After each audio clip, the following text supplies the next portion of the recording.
Welcome back to Factory Sealed. It is April 3rd, 2016. My name is Eric Peterson, and I am joined by a lot of people today.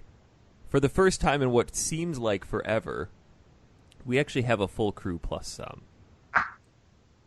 Slow clap is appropriate here. Bonus. I can't tell who's clapping, but stop. I've got, of course, Mr. Tom Reagan. Hello. Is that Jess? No, but it was really good. We've got Jess Clarkson. Pip pip. Cheerio. Was that Dan? I'm all confused. We've got Dan Curtis. Welcome back to Factory Sealed. Was that It's me? April the 3rd. God, it's so confusing. I don't know what's going on. And Is that Tom? last but definitely not least, longtime listener, excellent supporter, Mr. Matt Earney. Hello, everybody. Or is it Earney? No, it's Ernie, just like Bert and Ernie from Sesame Street. Okay. Just wanted to check. I like Ian better. Earney. And I just like to add to the tally that I'm definitely a sitter. I'm team sitter. I'm glad it took less than 60 seconds for that to come up in the show. I had to slide it in there.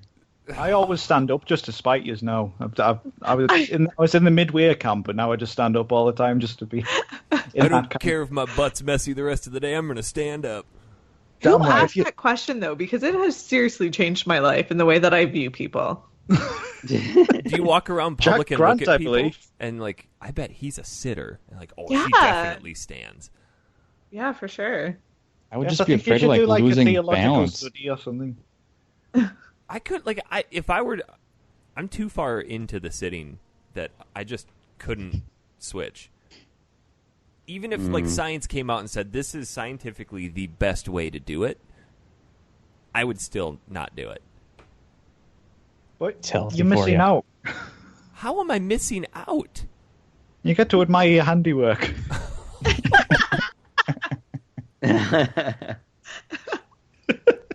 God. Oh. I mean, I'm not even going to open that can. Just not going to do it because that could be just a really bad conversation through and through on all accords. That was amazing. Yeah, because this hasn't been really bad already. Well, I feel like we've skirted that line of disgusting and funny. Oh well, I just crossed it. Yes, I Just believe. don't start Snapchatting it now. Oh, no.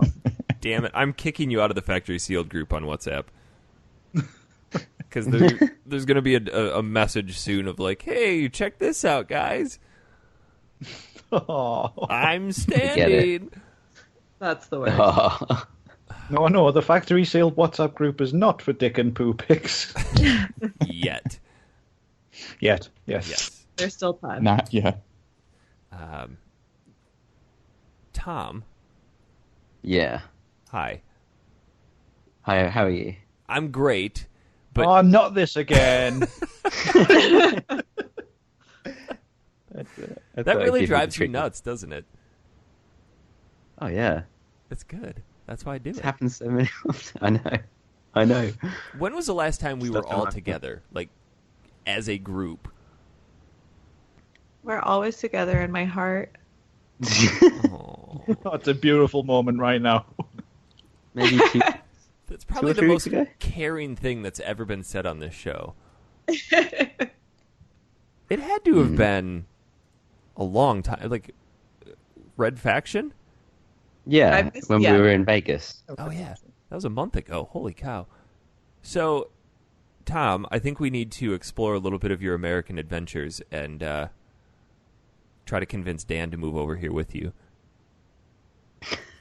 What, from my homeless San Francisco person incident? Oh my god!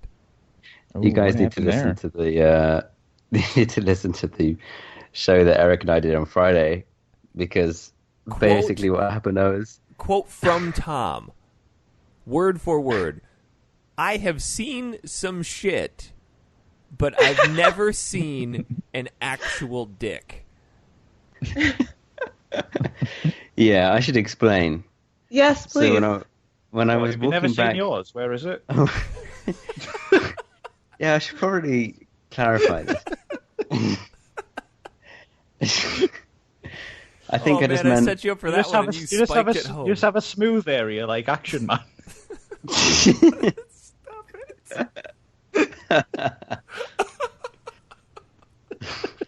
Where is it? Oh, man. It's gone again. Cat! Where is it? Can't find it. You've still my penis ears. Find it for me. I can't see. Yeah. It's smooth. We're done making fun of your penis, Tom. Oh yeah, yeah. I was just gonna let that settle for a second. Yeah, I was walking back up to the city from Fisherman's Wharf in San Francisco, and then I was kind of just looking around, then looking at the ground. Then as I started to lift my head up, I just was faced with a cock.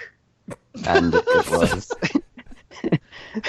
it was just a guy decided to just kind of half pull his jeans down, start pissing in the middle of the street, and he almost pissed all over me. I just thankfully managed to dodge.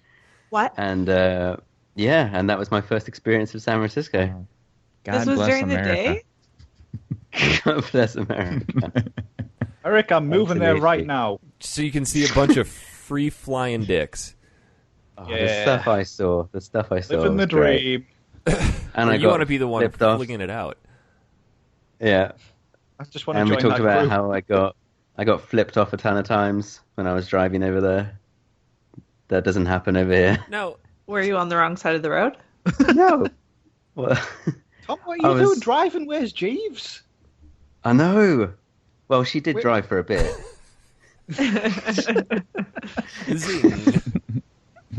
Zing. Yeah. Jeeves laughed It at that was- joke for me. Do you celebrate that slap shot? Oh my god. The people around us at that hockey game thought we were crazy. That was a great hockey game. My first fight. So my first fight in NHL. It was great. You've just seen a lot of firsts on this trip, apparently. Uh-huh. First time somebody has overtaken me, stuck their middle finger out of the passenger window, beeped the horn a ton of times with an American flag sticking out the back of the truck. Was it Eric? It's fun. I was just prepping him for what was to come. America is truly a magical place, and I think Tom can finally understand. Yeah. But I also went to So, Target, oh, I carry went to on. Walmart, and I went to Kmart. Oh. no, Nice. you didn't Those go are to- like progressively worse in that order. That's true. Kmart truly is a magical place because there are some. There's a Kmart in Tucson that is immaculate, but then there's a Kmart a mile from my house that looks like it is a suburb of Detroit in and of itself. It's just trash. Oh, yeah. Did you see the picture I took of outside Kmart? It was No. just an empty parking lot, an empty trolley abandoned, and then Kmart in the background. It was the ultimate picture that captured Kmart's current situation. Now, Matt, you're from Florida, right? Yes. No. What gave you that idea? Well, shut up, Jess. I'm just clarifying because not everybody that's listening to this can see the seal that's his picture. I'm painting a picture with words. Sorry. Verbally beautiful. I'm rusty. You're a bit rusty. This podcast game is new to you. You've only been on like 80 some odd shows. Jess, you're stealing my thunder anyway. I'm usually the one who takes the piss out of Eric. Sorry. Continue. It's spreading. It's a virus. Because you're an easy target. I think we all are. Well, yeah, I just said I had no penis. I mean, that's... Just call Tom Action Man. But he's not able to actually get any action. I see what you did there. Because he's got no dick. And I put a tally on the penis joke, John. A new record. So Matt, you're from Florida. Correct. Yep. Now, Florida is largely regarded in the whole of the United States, contiguous and otherwise, to be the weirdest state in the Union. Oh, man. It's such a mess down here. It's insane. I'm not going to even try to deny that claim. I've been to Florida a handful of times, and every time it's just weirder than the last. Yeah, absolutely. And it's like we're the filter of the United States. Like, we get the worst of all the other states just come down to, like, live permanently down here. I feel like, do you guys have a super high population of old people? Because I feel like you might. Yeah, the warm weather prevents their arthritis from hurting so much. Yeah. Obligatory Bert voice, Dan? I can't even do it. And now we're moving to Florida. My joints are hurting. Pack up the pickup truck. Get my arthritis cream. My deep heat rub. No, bitch. I said the DP rub. It's too much. What part of Florida? Whereabouts? I live in Naples, which is in southwest Florida, which is also given away by my username up there. But, it's on the west coast. It's near Fort Myers. That's a pretty popular tourist destination as well. Is that near Orlando? 4 hours, 3.5 hours. How about where they launch them spacecraft? Oh, man. In your Disney World? Are you regretting coming on yet? That's all I know about Florida, sorry. And Miami. Is Miami in Florida? Yep. Yes. There we go. Yes, sir. Got such great American knowledge these days. Also known as Vice City from Grand Theft Auto. Oh, yeah. Of course. Where Best game in the series. the TV show Miami Vice with the people in the white cotton suits and like the pink undershirts. Yeah. That was your jam, wasn't it, Jess? Oh, yeah. Those pastel clothing items. Who's the actor Beautiful. that's in there? I can't think of his name. Don... Cheadle.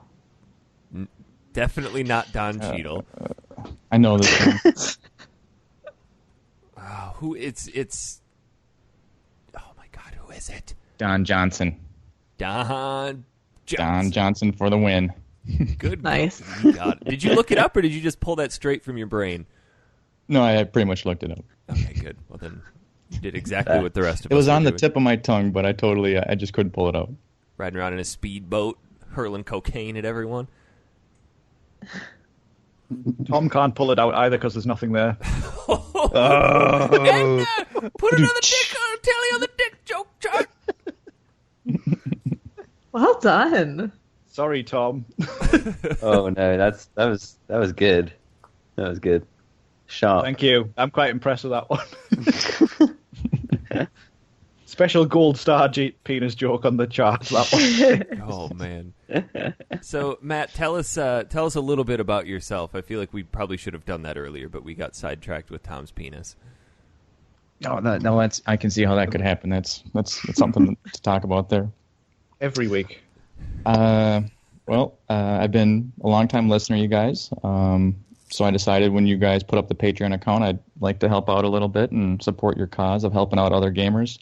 Kind of what we referred to earlier, I do run a local gaming group down here called Southwest Florida Gamers, and one of our top goals is to just help out the local gaming community. So when you guys started, offering to do giveaways for people and whatnot, I absolutely wanted to support that. And then when they decided to put out the Undertale game, I was like, that's a perfect opportunity to, go online with you guys and talk about a great game that's kind of a throwback to something retro. And so I decided to pitch in and help out where I could. We appreciate it. It was definitely a great suggestion, and we're glad you were able to help us out with that. Yeah, I just You about guys shit enjoy myself when playing I saw your donation. By the way, It blew your tits off, you said. yes, it did. Tits were not held. Again. I We just got talked them back about- and it blew off. It's just, You need to start wearing a bra. it was such a good donation, though, that even if I did wear a bra, it would still erupt through. Oh, Tom. Do you remember when we were in Target in the bra section Oh yeah. Of course, why wouldn't you be? and we saw they had, and I wanted to get Jess's opinion on this.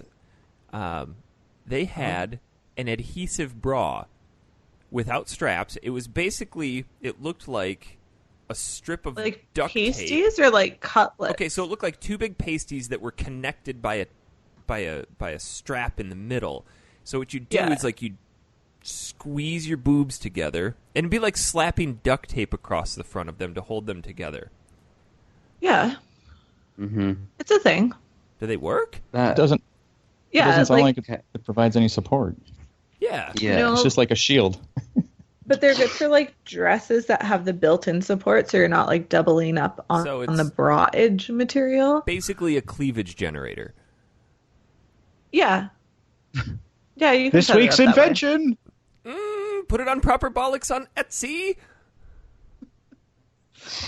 Which doesn't really exist, so don't look for it. I think I created the account. I just didn't do shit so that somebody else couldn't take it. In case one day we ever actually get a wild hair up our ass Oh my god. and do something with it. But yes, Yeah, those are Kat said they things. offer no support. Did she try it? They're No. Her they're good opinion. for like a lot of brides will wear them for their wedding because the wedding usually or like a wedding dress usually has support in it, so you don't need the extra support, and then you don't see any straps or anything like super bulky. So it's like a jock strap for guys. Yeah, and then they also have ones that like don't connect. So if you have like a deep cut dress like down the middle, then nothing will show. And then you can get clothing tape so you can tape said dress down so you don't have like a nip slip. I am so glad I am not a woman. Who knew there was so much you could do with tits? There is a lot. I feel like mine would just be flopping out all the time. Oops, there's my tit. Sounds like that would be planned, though. Of course. Whoops, I dropped my Planned grocery bags. slips. Want to see my tits? Oh, But you also have What's like that tit there? because you can get like regular bras, you can get like multi-strapped bras, you can get like inserts for your bras. The bra life is just a very Racer big. backs, underwire. Yeah, yeah. That's the extent of The- strap You get the the bra bra, where you wear the cups on the back and the strap across the front. reverse bras. You could if you wanted to. What if you got severe back boobs? Like, could you double up and wear a bra on the front and on the back? I feel like you'd probably just want to wear a sports bra. Like, support all the way around. Support that back fat. Free the Yes. boobs, Jess. Burn the bra. This is 2016. I would. Bras are frickin' female expensive. oppression. That's not happening. I'm just trying to encompass all walks of life, Jess. Oh, I appreciate it. So, Matt, Yes, sir. what is your history with games? What did you grow up with? I'm a Nintendo fanboy through and through. Ooh, so you won't get along with Dan. Boo. You're going. Boo you. No, grew up with the NES back in the day. Just graduated to Super Nintendo, and the thing that kills me the most is I was always like trading in at the end of the lifespan of the system, yeah. everything to Funko Land, and then to buy a couple games for the new system. And I'm just kicking myself now that I had some amazing games back in the day. I had that with the NES. I didn't trade him in. I think I loaned him to a friend who left him at his grandma's, but I think he sold him. That sounds like he definitely sold them. At least I got Mario 3 back out of it, so it's his loss. But I had all the Mega Mans. Those all disappeared. But I did the same thing when the PS2 came out, because I was in high school and I had this massive PS1 library. I'm like, I need PS2 games. Mm-hmm. Trade them in. And then I've spent the past 15 years recollecting those PS1 games. Well, at the time, it seems like such an economical thing to do, you know? It's just like, of course you'll do it, you know? Yeah, I'm never going to play these again. I just play, and then, I mean, who could have really predicted how much those would have been worth? And then, hindsight comes and smacks you right in the face. Like, I was such an idiot. Well, I used to, when I got N64 games, just throw the cardboard box away. I'm like, all right, got the cartridge, chuck the box. You crazy person. Yeah. But why would... Yeah, no, I see that.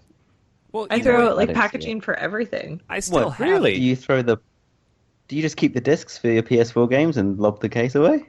No, not now, but, like, cartridges weren't as damageable. She doesn't have a PS4 Fragile? because she's an idiot. Even all those manuals and maps and inserts. Dan, are you capable of saying anything nice? It's shite. Because she's an idiot. Well, the packaging... We've been telling her to get one forever. The packaging on the NES, Super Nintendo, and N64 was crap. I mean, even if you put that on a shelf, it's still going to get wrinkled and bent and crushed and torn. Sega Genesis had it figured out. They had hard cases. Yeah, great console. Sega Genesis cases, those were good.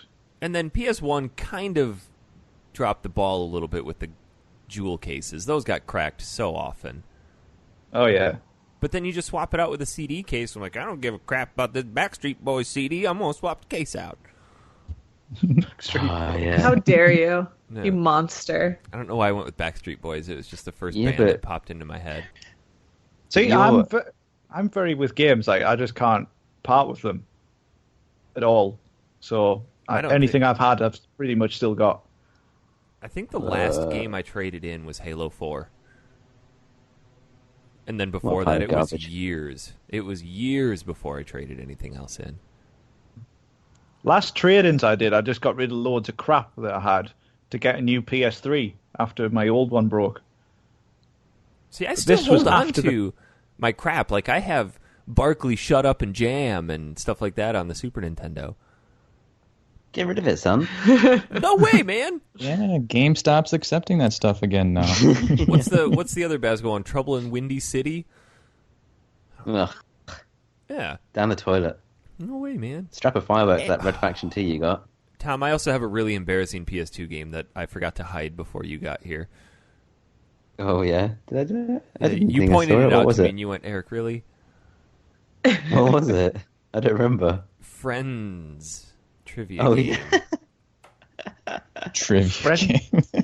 Yeah. It's a PS2 game that's all Friends trivia. Because Christy is a Like big... the show? Yes. So this is when Christy... That is amazing. I would play that. Let's all go around Eric's and play that. Yeah, You could ask turn us that into like questions. an excellent Ask us 90s questions. kids drinking game. Yes. Was it a Buzz game? No, it was just on the PS2 controller. I think you play it with two people, and I quite honestly, I don't know. We played it once. Christy's like, I really want this, so I waited for that game to come in at GameStop. Just waited. And it finally came in when I was working, and I'm like, oh. Midnight launch. Well, no, not release date, like just waiting for somebody to say, this is shit, and trade it in. So then I had to buy it. I never buy used games. Why would I you buy always buy used used games? It doesn't No, support Eric the Says developers. that sometimes. I don't say that. cheap, yes. I only buy sealed new games. And then I buy 2 copies so I can keep one of them in the same at all times in case 30 years from now they're worth something. Tom actually shops at an exclusive shop in London where all the games are in gold-plated cases. They're printed I on wish that was titanium true. discs. Yeah. I was with Kat in the game store a couple of weeks ago, and she picked up L.A. Noire and said, "Can we get this?" And I was like, "Oh no!" That is the only game that my girlfriend likes, and it is one of the most shit games. Yep.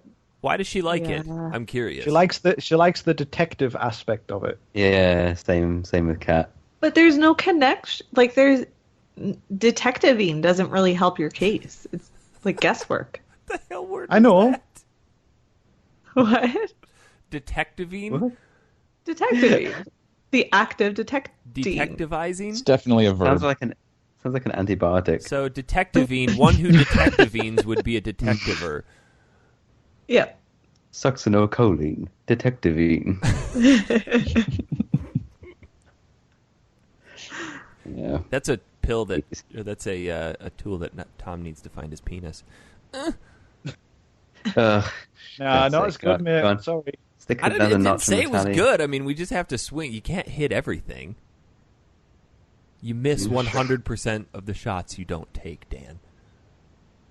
I think Michael Jackson said that. That sounds like something Confucius would say. I'm pretty sure it was Gretzky. Where are we putting our money? Let's figure out who actually said that. I think it's Michael Jackson.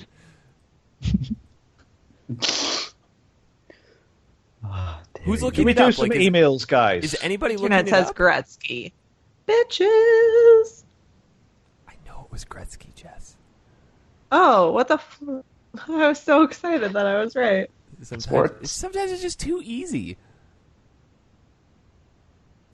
You have like a home field advantage, though, Jess. Yeah, I know. It is true. What are you even talking about? What? Some Hockey. kind of American sport thing. All right, It's okay. like I'm so soccer lost. on ice and way more entertaining to watch. I'll give you that. I was going to say, well, football isn't in any way interesting, so I mean, fair enough. Watching yourself drool in a mirror is more interesting than soccer. You guys. Yeah, fools. Us guys. Should we do some emails? Yes. I think Dan mentioned that earlier. Dan, did you want to Yes. do some emails? I would love to do some emails, please. Oh man, we got emails from I think they're two new people. I've never seen these before. Yay. This first, if you want to send us an email, factorysealed@manatank.com or podcast@factory-sealed.com. Oh, I'm shit. confused. Still transitioning. Just status quo for you, Dan. just wakes up every day. Huh? What? Where am I? Fetch me some breakfast. Crystal has to go through a 20-minute spiel about who you are and what you do, and it's like 50 First Dates. How shitty your internet is. Oh, yeah. Yeah. Dan, just remember that you have really bad internet.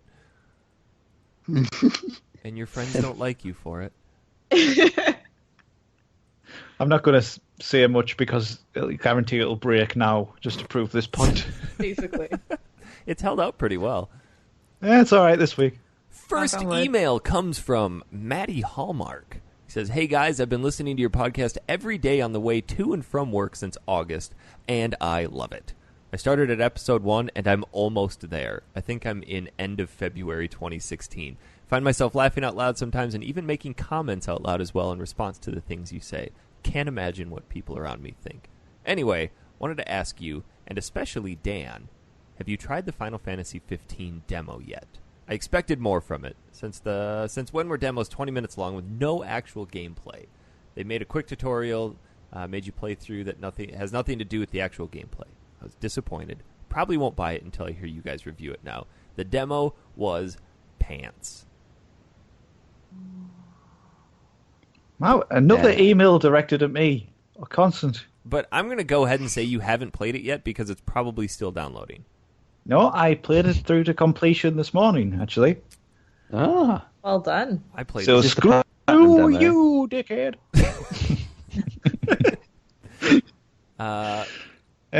Yeah, but I'll jump in on this one. I think people are looking at the demo the wrong way. This is a demo which is a technical showcase.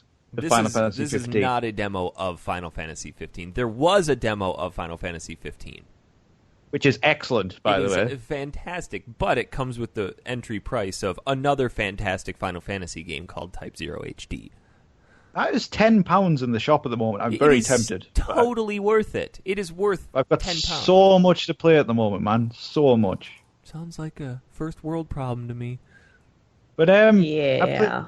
I played through the demo, and I approached it with that mindset. I read something about it that was more of a technical showcase, which it is, and it looks fantastic. I think I sent you guys a message about this. It felt way more like a Kingdom Hearts game than a Final Fantasy game. Yeah. Did you play through it, Matt? But I like the wacky aspects of Final Fantasy. I like it when they play with your expectations, not just have everything be normal. I mean, the whole bit where you were going up the table with all the books and stuff, I thought that was really clever. Like, really good game design. Yeah, I enjoyed that. Or where you could turn into a truck. Yes, or a crocodile thing at some point. Apparently there are a bunch of super secret high-level weapons and stuff that you can unlock. Did you fight the final boss more than once? Yes, I did. And you unlock different spells and things? No, I don't think I got any more. Yeah, I got 3 or 4 different spells and attack powers and things like that. I mean, they could have put more into the demo, but with the release approaching so fast, don't really think they need to. It's still 6 Did you guys pre-order it yet? I did not. I was super tempted. So did you guys watch that conference? No, I haven't had time. I watched bits of it. I kind of skipped through. Jess, did you watch But the release date was leaked No. ahead of time, so there's no reason to watch it. No, there was a ton. They unveiled 14 different Final Fantasy 15 things. Let's hear him. Well, I don't have them all memorized. Well, there's a car. There's a custom-made Audi. No. Okay, yeah, there's that. And they're only making one of them, like actual production model of it. There are collector's editions of the game itself. So there's 2 versions. There's a standard deluxe edition, I think, which comes with like an art book and things, I think. And then there's a super duper collector's edition, which comes with like one of those player arts figurines of the main protagonist, Noctis. Did you see how much that thing costs? It's like $300, right? Yeah, almost $300. Yeah. But those play arts figures alone are usually about that price. Well, and they're only making 30,000 of those. I'm pretty sure they're already sold out. Most likely. And what else is there? There's a tie-in. There's a tie-in movie. Kingglaive. Oh yeah. With Sean Bean in, who will probably die immediately. Well, it's got Leona? No. Lena? Something or other from Game of Thrones. And then Aaron Paul from Breaking Bad. Liana, yeah. She's not, but that's who, like... Who's the Lena girl? Headey? Yeah. Lena Headey. Lena. Oh, okay. That was close. I think I said Lena somewhere in there. I just wasn't sure where you're going with it. And then there's the tie-in anime. Did anybody watch the first episode of that? Nope. Oh my god. And I thought you were a Final Fantasy fan. Yeah, I just want to play the game. I don't care about the rest of the shit. They had a section on the Florence and the Machine music as well and stuff So like that. good. That was cool. Oh, yeah. I really liked that. Because obviously Final Fantasy music is some of the best video game music out there. So it was cool that it still keeps up to that standard. But from what I've heard of the soundtrack from the demo and stuff, I quite like it so far. Yeah. Sounds like it's doing a well. shame that they didn't get Nobu to do at least one song for it. Oh, I know. I mean, because the soundtrack for 13 was so underwhelming. It was... I liked the 13 soundtrack. Mainly because it spawned such classic memories as Make My Wish Come True. No, the worst battle theme. Wish come true. something else. And moves like Stagger. So when Dan and I both didn't have jobs and would just sit and play games together all day, we were playing Final Fantasy, was it 13-2? And whenever we'd hit an Wasn't enemy, I think it was the first one. it was either the first or second one. But as soon as we'd click an enemy into stagger or something, we'd start singing that instead of moves like Jagger, moves like stagger. Yeah. Yeah. Guess you had I to see be what there. you did there. Yeah. Yeah. We were cool kids back in the day. Yeah. It was only 4 years ago. What else was there? That was 4 years ago. Wow. Yeah. Something like that. 4 or 5? 5 or 4? Holy shit. My God, we're old. Truth. We really are. But back to the demo. I enjoyed it. I have no intention of going back to it. I've gone back to the episode to Sky a few times, mainly because they keep updating that. But the Platinum demo was neat to get a feel of the combat. But if you have the opportunity to play Disguise, you'll get a much better understanding of what the scope of this game is. Yeah, I think if you're expecting the demo to be like a wowing demo, you probably won't be. But it is just to show off the technical stuff that they've been doing. Like actually putting the magic in, that's new, I think, isn't it? No. Well, they had the summons in the original demo, no? Yeah. Yeah, but I don't think they had actual magic because they were patching that in later. It could be. But it wasn't like true magic. It's like, I'm going to throw fireworks at you. And You know, you do get fire and stuff later on. If you look around. I did enjoy hitting enemies with a squeaky rubber hammer, though. That's why I felt like it was a Kingdom Hearts game, because the way that he attacked people with that hammer was the same way that Sora would attack with the Keyblade. Well, Final Fantasy 15 is going to have a very similar combat system to Kingdom Hearts. Which, so it kind of makes me happy, because I didn't play through Kingdom Hearts 2, obviously, because it's still sealed on my shelf. Of course. I found the receipt for that the other day. I was cleaning through my game room. For some reason, I held on to the receipt. How do you guys feel about this new open battle system, though? Because while it's not necessarily traditional Final Fantasy, I approach a new Final Fantasy game as every Final Fantasy game is different in some way.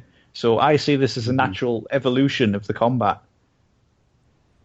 I would agree. I've just resorted to Bravely Default. Oh yeah, I would agree to an extent. I felt like 13 and that whole series was more of a natural progression, because it still kind of held the aspect of original Final Fantasies in that it's random encounters and it's still sort of menu based. I think it'll be interesting to see how the whole thing plays out. If you look at the latest gameplay trailer, though, it looks at one point like you can actually control the other characters. Like, you know, on Final Fantasy VII Remake's trailer where it switches to Barret. Mm-hmm. It looked for a second like you were controlling one of the others. Really? Which they said wasn't in it, but maybe it is at certain sections, I don't know. Huh. Like maybe if Noctis is down or something, you can control another one or switch to them. I'm not sure. This may be completely wrong, but I'm sure I saw that. You've played through the Disguise demo, right, Dan? Not all the way through. I don't remember if that's something you're able to do in there. I don't think so, because everybody was up in arms about the fact that you can't actually control the other characters when it was first announced. I think, so. Back to your original point, though, the combat system in this isn't too far off from Final Fantasy XII, except that it's now real-time instead of Gambit-based. Mm-hmm. So I think it is. I think you're right. It is a natural evolution of the combat system. I mean, while the old stuff was good, it needs to adapt. If they would have tried to do something like that in a game of this scope, it probably wouldn't have worked too well. It might have worked, but I like it when they try things different. I mean, I want a new RPG that excites me. I just don't want something that's boring and just paint by numbers, you know? So what if they take this combat system and just transplant it into Final Fantasy VII? How would you feel about that? Well, it looks very similar if you watch the trailers. So, I mean, but if you look at the Final Fantasy VII combat system, which is obviously still in development, but there's they have like the menu, so you can select different things, and I think you can switch between characters on the fly, which would be really cool. Kind of like Final Fantasy X. Yeah, I wonder if you can like queue attacks with one character, then switch to the other one, and then combine the attacks together. That would be that'd quite cool. sweet. Yeah. I would like that. I would like that a lot. Matt, are you a Final Fantasy fan? Yes, the older games, specifically, like on the Super Nintendo. I mean, those hold a special place in my heart. And I wanted to ask, because Final Fantasy, it just keeps changing and changing and changing now. Is it still is it the games that you guys still like playing, no matter how much they deviate from their original formula, or is it just like the tropes that they just keep throwing in every game that just keeps pulling on your heartstrings, that keeps you coming back, like chocobos and the fanfare theme and things like that? Well, for me, there hasn't been one that I inherently dislike, like from the entire series. So that's what keeps me coming back. I know, 13 was controversial for a lot of people, but I still really liked 13. I played through all three, and I quite liked them. They weren't to the standard of the old ones, I would say, but I still like them and as what they did, I guess. I would actually. At what point? Oh, go ahead. I was just going to ask it. Like, at what point in of them releasing games did you feel jarred that they're like, this isn't the kind of Final Fantasy that I remember? 13. 13. Mm-hmm. But I will agree with Dan yeah. on that, though. I think I like to say Mega Man is my favorite game of all time, but series-wise, it's absolutely Final Fantasy, because it's always been one of those where they release so far apart that you can just kind of they come at such a time where you're ready for the next one. And for me, there's always this draw to it. It's like, okay, there's Final Fantasy. I know what I'm going to get. I'm going to get a long, sprawling, epic story, and I don't go to it much for the fanfare or the fan service of chocobos and typical music and things like that. Those are great to tie the games together, but I think for me it's the stories always have this element of deep political upset, and then you've got fantastic character development within each. I think some of the earlier ones were a little rough around the edges with character development, but as they figured out, hey, this is what Final Fantasy is, this is what we really need to focus on, that's what I keep coming back to the games for. And even with 13, 13 was arguably my least favorite in the series, but I still enjoyed some of the characters within there. Yeah, 13 was a game I kept trying to come back to and enjoy, but I just couldn't get into it, which really disappointed me. If you progress through 13, though, Tom, sorry to interrupt, but if you get towards the end where it really opens out, it should have opened out earlier in the game, but when you get to the end where it opens out, it's actually really good when you get to the side quests and stuff. See, Yeah, and I that's have heard exactly that. where I quit. I made it to Grand Pulse and went, I'm done. Which is really No weird, way. because basically the strategy guide for Final Fantasy 13 could be push forward on the joystick and occasionally hit X and you'll make it to the end of the game. It was super linear, but I finally got to that open part, and I think by that point I'd put so many hours into doing it this way. I'm like, this is too jarring. Now it's open, and I don't know where to go, and I'm like, I'm done. Too much freedom. What do I do? Give me a gold star on the mini-map. Tell me where to go. But once you get to this point, Eric, where you're saying where you just hold X and get through it, you can do that with the battle system, but when you get to this point where all the side quests and optional enemies are and stuff, you can't do that anymore. You have to use the battle system strategically. Oh, yeah. And I think this is where a lot of people don't realize with Final Fantasy 13. It does have a lot of depth in the battle system if you actually get to this point. Well, the stagger system is great. While frustrating, it is very well thought out. It's very fast-paced, and they expanded upon that for 13.2 and especially for 13.3. Have you played that one, Dan? Yes, I have. The combat system in that one is incredible. If you play Yeah, it for it's any really reason, fast-paced. yeah, really intuitive, quick to pick up, and a ton of fun. I remember playing that at E3 a few years ago, saying, "Why wasn't this the combat system in the first game?" It's so Is, customizable as well. Is Lightning Returns battle system similar to Crisis Core's No. No. in terms of speed? Talk about a Final Fantasy game that has the most incomprehensible battle system. Crisis Core? Oh, yeah. Yeah, it's so random. Oh, it's great with all the slots and stuff. Have you played that one, Matt? Yeah, but No, I haven't. Oh, my God. You need to. It's It's so a great good. game. It's so good. It's a good game. Yeah. It is a good game. That's one that needs to have, even if they just straight up port it over to PSN for people to play, it's one that needs to have a little bit more exposure. And I think we might see an announcement with that because it is directly related to Final Fantasy VII, and they are really going to try to milk this for all it's worth. See, I wonder if they'll actually port elements of Crisis Core into the new remake. Because that does tie into it a lot. It had some fantastic scenes in it. I mean, Zack is such a good character as well. I mean, in the original Final Fantasy VII, Zack is kind of alluded to a bit, but you don't know much about him. Yeah. So, but in Crisis Core, he's a really good character. He has a lot of depth. He has a really great relationship with Aerith and stuff, and it's quite sad at the end. Well, and it kind of changes, if you play it after you play 7, it kind of changes your whole perspective, at least for me. It was kind of a jarring conclusion at the end of that game because everything that I'd come to know about the characters within Final Fantasy VII, Cloud mainly, was just obliterated. Because they made allusions to it in the main story, but then this game kind of solidified that, like, hey, that did not happen. No, there is a section in the original where Cloud regains his memories and he realizes he's being confused. But to actually have that expanded upon and to see the depth of like the character that Cloud really was, it was jarring. And I liked that. And again, that's what keeps me coming back to these games is things like that. The other thing, that email got a lot of intelligent discussion. Well, I'm not done yet, Dan.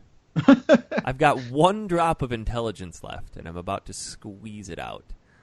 I think the one thing that they're doing with 15 that's actually really cool is that they're front-loading the game with all of this extra content, whereas 13, they built 13 and said, hey, we're going to make this a universe. They were trying to recapture that magic of 7, and they wanted to make a movie, and they wanted to have this big, expansive universe that everybody would really enjoy, except that everybody hated that universe. And nobody else really gave a crap about what happened to Lightning and her crew. So this time around... Go ahead. Let's not forget that on Final Fantasy 15 was originally meant to be a 13 spin-off. Is meant to be Versus 13, wasn't it? Versus 13, and it was meant to release like a year later than Final Fantasy 13. And then Type 0, I think, was supposed to be Agito 13. But that just turned into Type 0. Also set in the same universe. Yes. And then everybody kind of was like, this universe sucks. Mainly because nobody knows what the hell's going on. Who are the Ilse and all of this garbage? It's the most confusing, convoluted plot in any of the games. I think it didn't help that Lassie and Falsey were very similar words and they were interchangeable and just like didn't know what was going on. Yeah, and pretty confusing stuff. I'm excited that this game seems like it's going to be. If you've watched the anime does a lot to kind of set up why these guys are all on this road trip and what's happening, but it's reincorporating a lot of that initial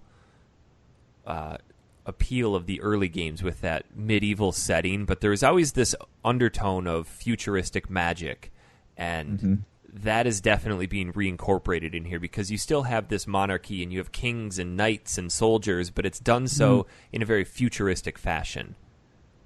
What intrigues me about Final Fantasy 15 is like the tagline is a fantasy based on reality, so it's kind of like it looks a bit like our world, but there's elements which are out of place, and I think it's really cool. Like nobody actually carries a weapon; they all just materialize. Yeah, which I feel would be really good for killing someone. Excuse me, officer, where's the murder weapon? Don't know, it's vanished. By the way, stab. Any other closing thoughts on 15? I feel like Dan and I could actually just do a Final Fantasy podcast and just never end. Probably. But I'm really looking forward to it. I mean, demo may be a little underwhelming, but again, I don't think I think it's a technical showcase. I don't think it's meant to be kind of, wow, this is Final Fantasy 15 in your face thing. So, but I mean, I've been waiting for it for 10 years. So true. What was the date that they said as the release date? September the 30th. Which is Something to look less forward than to. 6 months away. That at that point, I'm just giving everybody fair warning. At least the first 3 shows after that game is going to be nothing but Final Fantasy 15. Yep. I mean, we're just Dan, blocking is it your out. birthday around then? Mine? Is your birthday? Dan's. Oh. Is what, Jess? Sorry? Your birthday around that time? Oh, my birthday is the day after Christmas. Oh, Yeah, yeah. Boxing Okay, Day. that time of the year, like that It's not end. even Yeah, close. close, Jess. It's a quarter of the year away. I was excited that it would be So if near I get your a birthday for present you. from you on the September the 30th, I know why.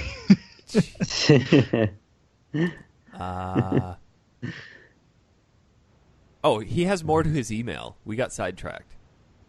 Oh. He says, anyway, as if it was just an afterthought. I would love to hear your experience with Home Improvement for the Super Nintendo if you guys could play it.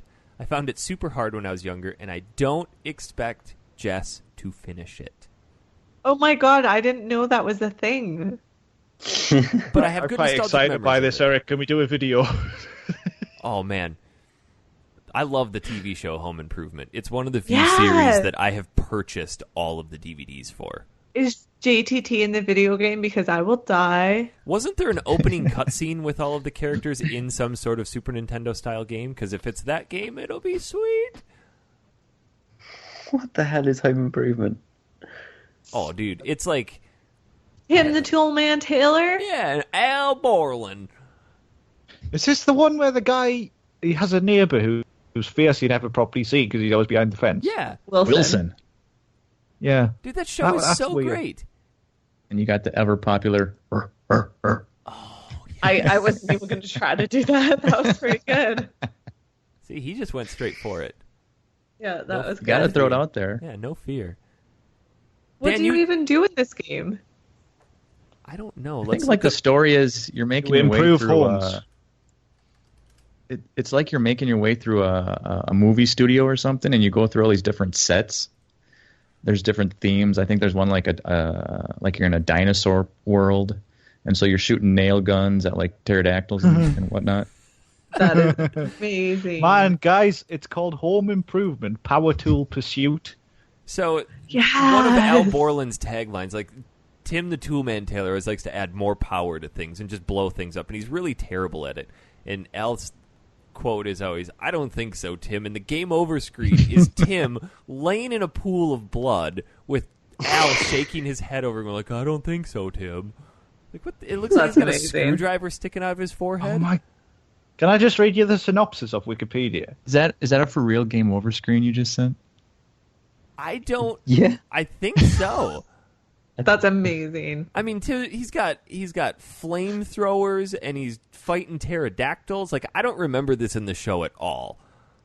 I just like how how Al's hands are on his hips, and he's just shaking his head with shame. He's like, not again. Wow. But Pamela Anderson the player's was in weapons. What? I was going to say, I'm reading the Wikipedia about the player's weapons include modified tools such as a nail gun, a blowtorch, which is used as a flamethrower, and a chainsaw, which hurls energy waves. These weapons are used to fight dinosaurs, acid-spewing mummies, robot sentries, and other enemies. We need to play this. The game I heard it's pretty difficult. The game had no real instruction manual explaining each of the buttons. In place, a fake manual was used with a sticker reading, "Real men don't need instruction." That's perfect. That is awesome. Oh, amazing. I like Oh, this. wow. Their marketing team came up with that, and they're like, "Oh, we're going to save so much money with this idea." Oh, that guy probably got a raise. I'd like to try to piece that together behind. Like, what does that say? Tim will have his hands full trying to get back the stolen prototypes of power tools. So So there's a few random. slots on the old factory sealed schedule that we still need to fill. So we're gonna put in some home improvement. That's a fantastic suggestion.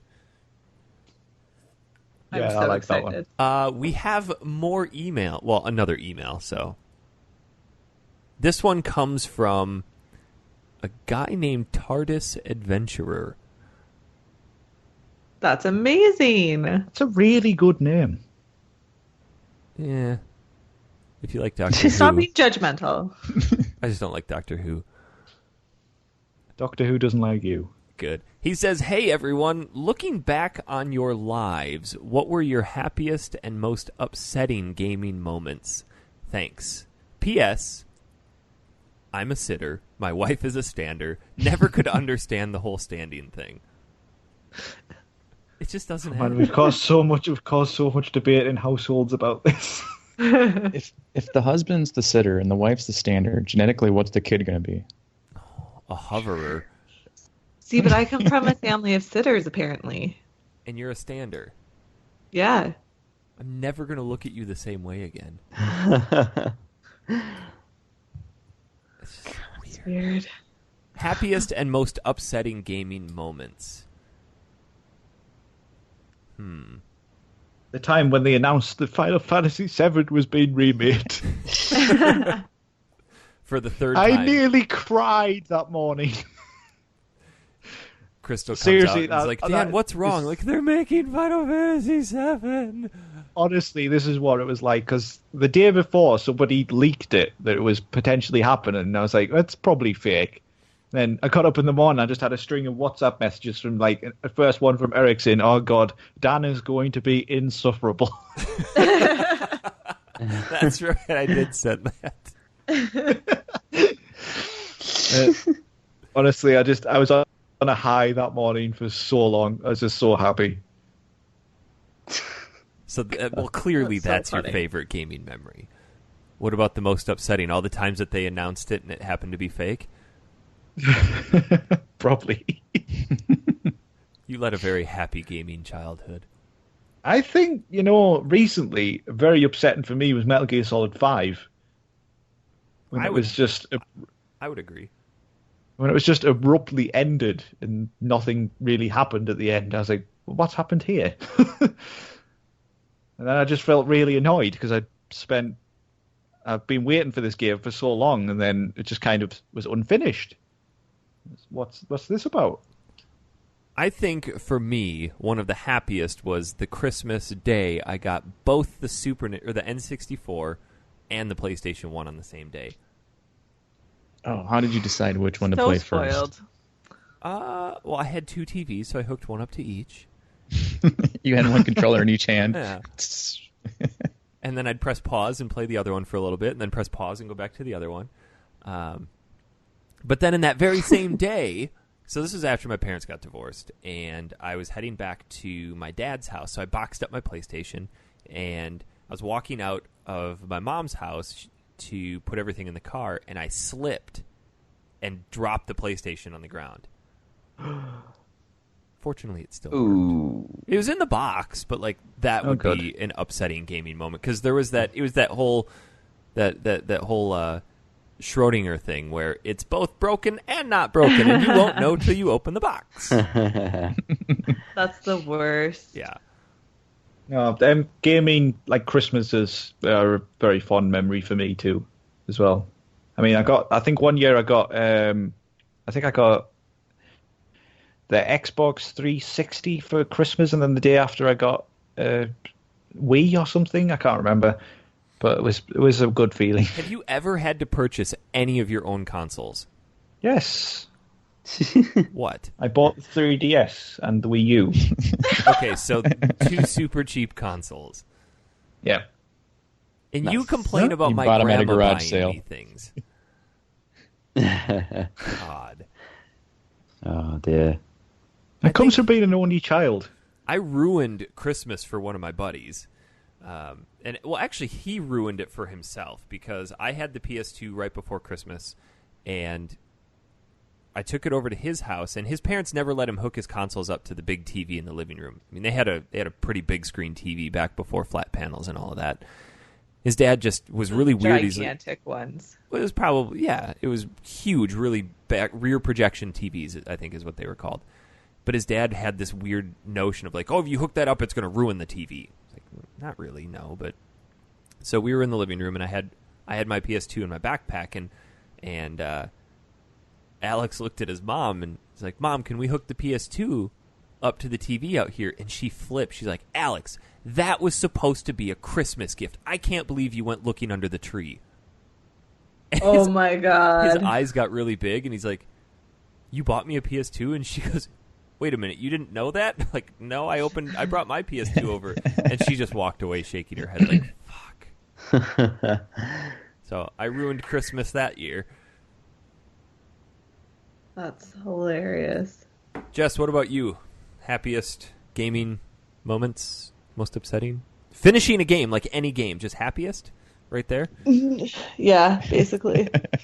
I feel like moments, like hanging out with my family and playing games. I think that's probably one of the happiest, like, feel-good moments. Any game in particular? We played a lot of Dr. Mario. I'm glad you When I was paused little. and corrected yourself. Because, thanks. But yeah, because we did that a lot growing up, and it was always fun. When we had, like, full family tournaments and, like, round robins and... With you saying that, Jess, I have very fond memories of playing. One summer, me and my friends just spent the entire summer playing Tony Hawk's Pro Skater 2, trying to get all the gaps. And also international track and field. We used to have a multi-tap and play international track and Oh, field. yeah. awesome. Yeah, it was a good time. I enjoyed that. But I feel like that's a thing. Like, a lot of happy childhood memories center around, like, playing social games, I guess. Which doesn't really happen much teamwork anymore. I and- mean, like, now we can play No. games across the world, but it's still that whole sitting down together. Like you, Jess, when I was a kid, my Sitting on the grandparents... floor. My grandparents used to go and rent a Super Nintendo with Tetris. And just, we'd all get That's together so and play cute. Tetris with my grandparents. Yeah. But, like, Yeah. recently now, getting together and playing 8-player Smash Brothers at a buddy's house is just phenomenally fun. So much fun. Yeah, I think it's the physically, like, being physically close to each other and, like, knocking the controller out of someone's hands You're one of or, those like, people. bumping their arms. Or playing split screen and sneakily cheating when somebody's Look, seeing it's where not somebody cheating. is. It is a legitimate strategy. Oh yeah. That's one of the big arguments why they don't think VR is going to take off so well. Because you can't screen Because peek. it's so independent. Because you're just by yourself. Well, if you're in a room with somebody else, too... If you're in a room with somebody else and you've got that VR headset on, you're going to look like a complete tool. Well, what if they've got one on, too? Well, not so much then, Yeah. but you're going to be very rich if you can do that. Well, people could buy them. Totally. Like, I'm buying a PSVR, and my friend is buying one, so we could get together and have VR parties. We could be together. Oh, how alone. social. I look really cool when I use Google Cardboard. Do you have Oh, Google yeah. Cardboard? I've got one of Yeah. those as well. I tried one Hilarious. of I the love Galaxy VRs at the store the other day. It's pretty slick. Yeah, they're good. Yeah.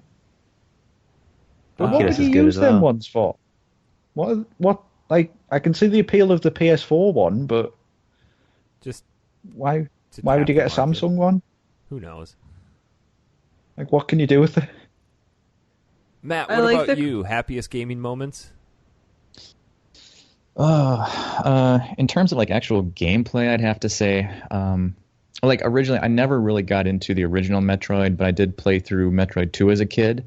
So on the Super Nintendo, when I was playing through Super Metroid, and spoilers, everybody, Ooh. the Metroid that you save in Metroid 2 comes and rescues you at the very end. I was like, oh my god, that brought a tear to my face. I was like, oh. So that was probably one of my favorite gaming moments. Interesting. Sweet. I don't think I've ever completed a Metroid game.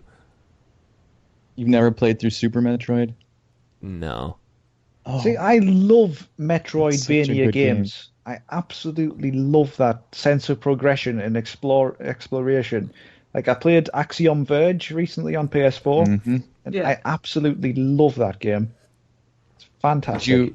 Did you back that guy's Kickstarter for his Blood Ritual, I think it's called. No.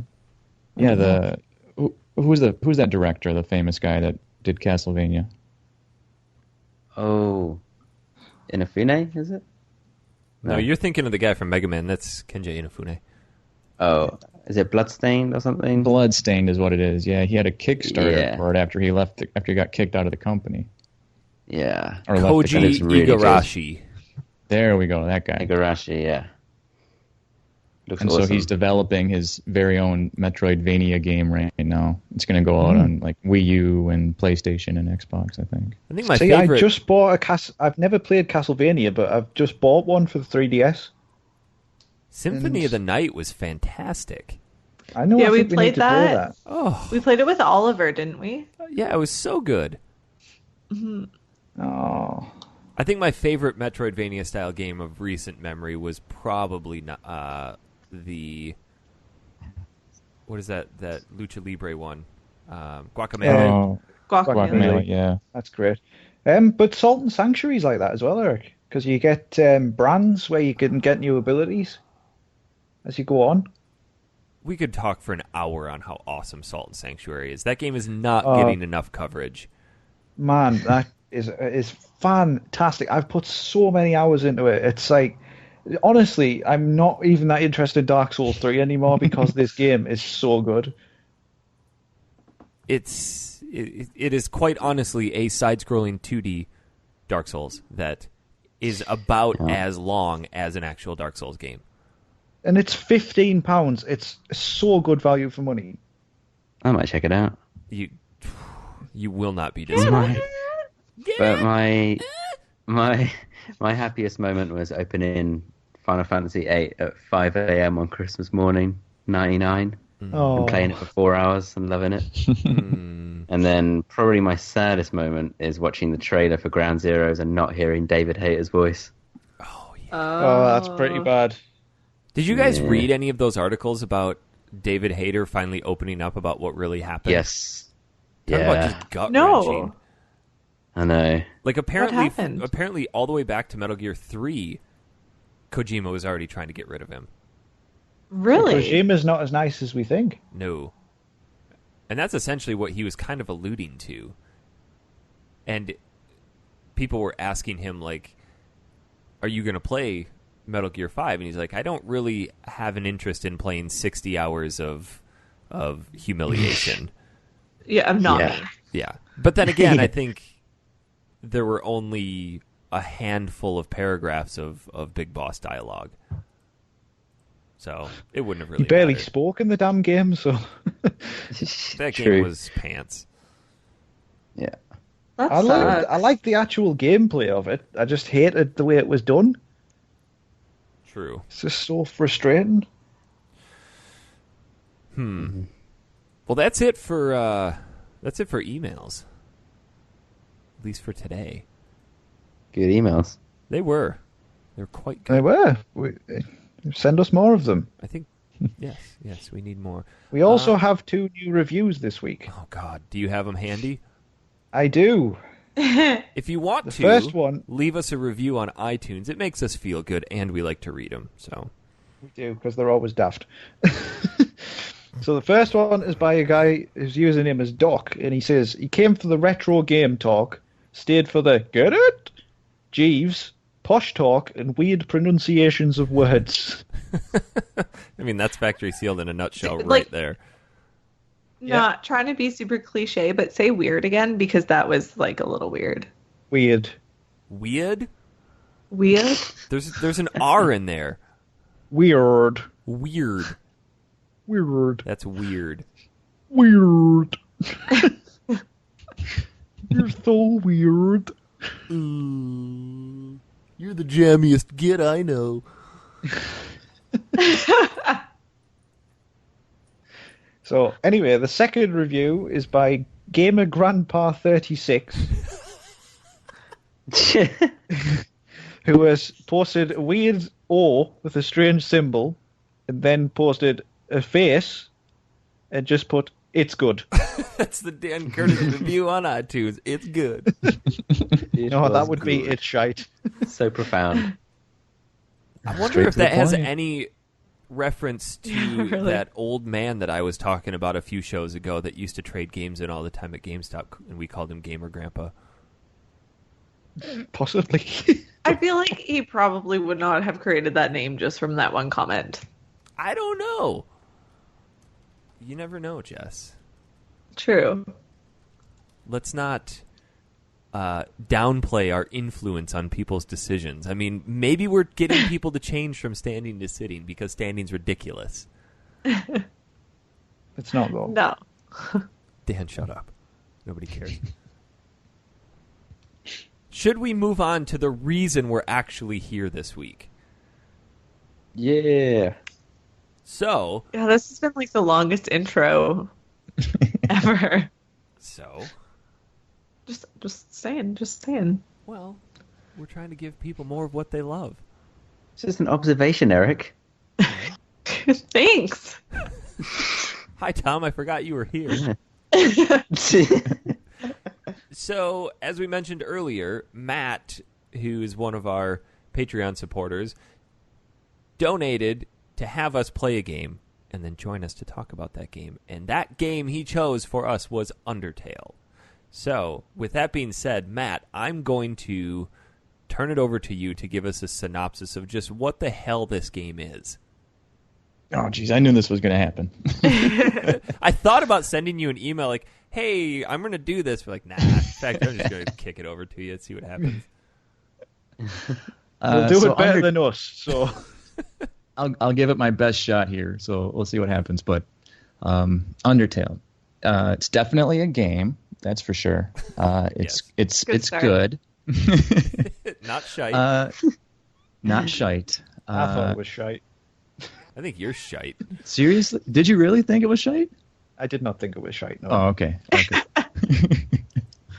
I say it with different influences depending on how good it is. Everything's shite. Sometimes shite can mean good. Yes. Oh, okay. I'm starting to figure it out. Crackers. This game was cracker shite. Jess, it's shite crackers. That's what it is. Oh. Ooh. It's just like if we were to say, God, that's You sick. don't want some of those for your lunch. Shit cracker. Ew. But so Undertale, it's kind of like graphically, gameplay wise, a throwback to like Super Nintendo era RPGs, especially kind of in the vein of Earthbound. I think it's got a lot of hints of that in there. It starts off telling a story that a long time ago, monsters and humans, they lived along peacefully together, and then for whatever reason they started fighting, and this huge war broke out between the two races. And humans eventually won, and they banished monsters underground and, put them behind like some magical barrier seal. And then the character that you play as in present day somehow climbs up this mountain and trips and falls and lands in the world of monsters. And that's kind of where you start off, and you play as basically this androgynous, jaundiced character that you don't really know what it is, but that's you. But you definitely know it's a child because it has a striped shirt, and they make a lot of Yes. references to the fact that it's a child's shirt because it has stripes on it. Yep. I might have been the only For one sure. to pick that up. No, I got that too. I'm I got pretty that sure too. you couldn't miss that. Okay, well, Dan probably missed it. Dan I did think not that was miss it. like I think that was like in a connection to Ness, sort of, right? Yeah, I think so. Yeah. They had a lot of homages in this. Homage. Big time. Actually, But, wait a minute.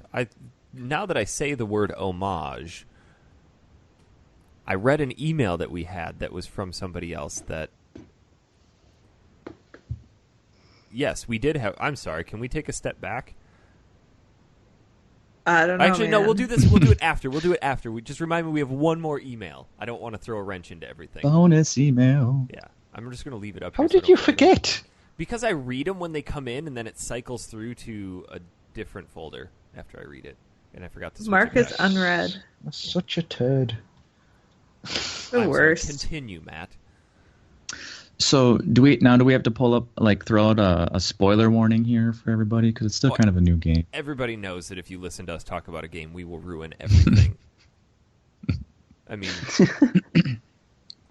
just common knowledge. It'll hold up in court. Yeah. I feel like that was the spoiler Stop warning. listening now if you don't want it to be spoiled, and go to the final 5 minutes where we will talk some more shite. Okay. Let's be That's honest. Probably the dangerous. last 15 minutes. Yes, probably. So you wake up in this cave, and you start wandering around, and the first character that you run into is this flower. And he kind of introduces himself. His name's Flowey.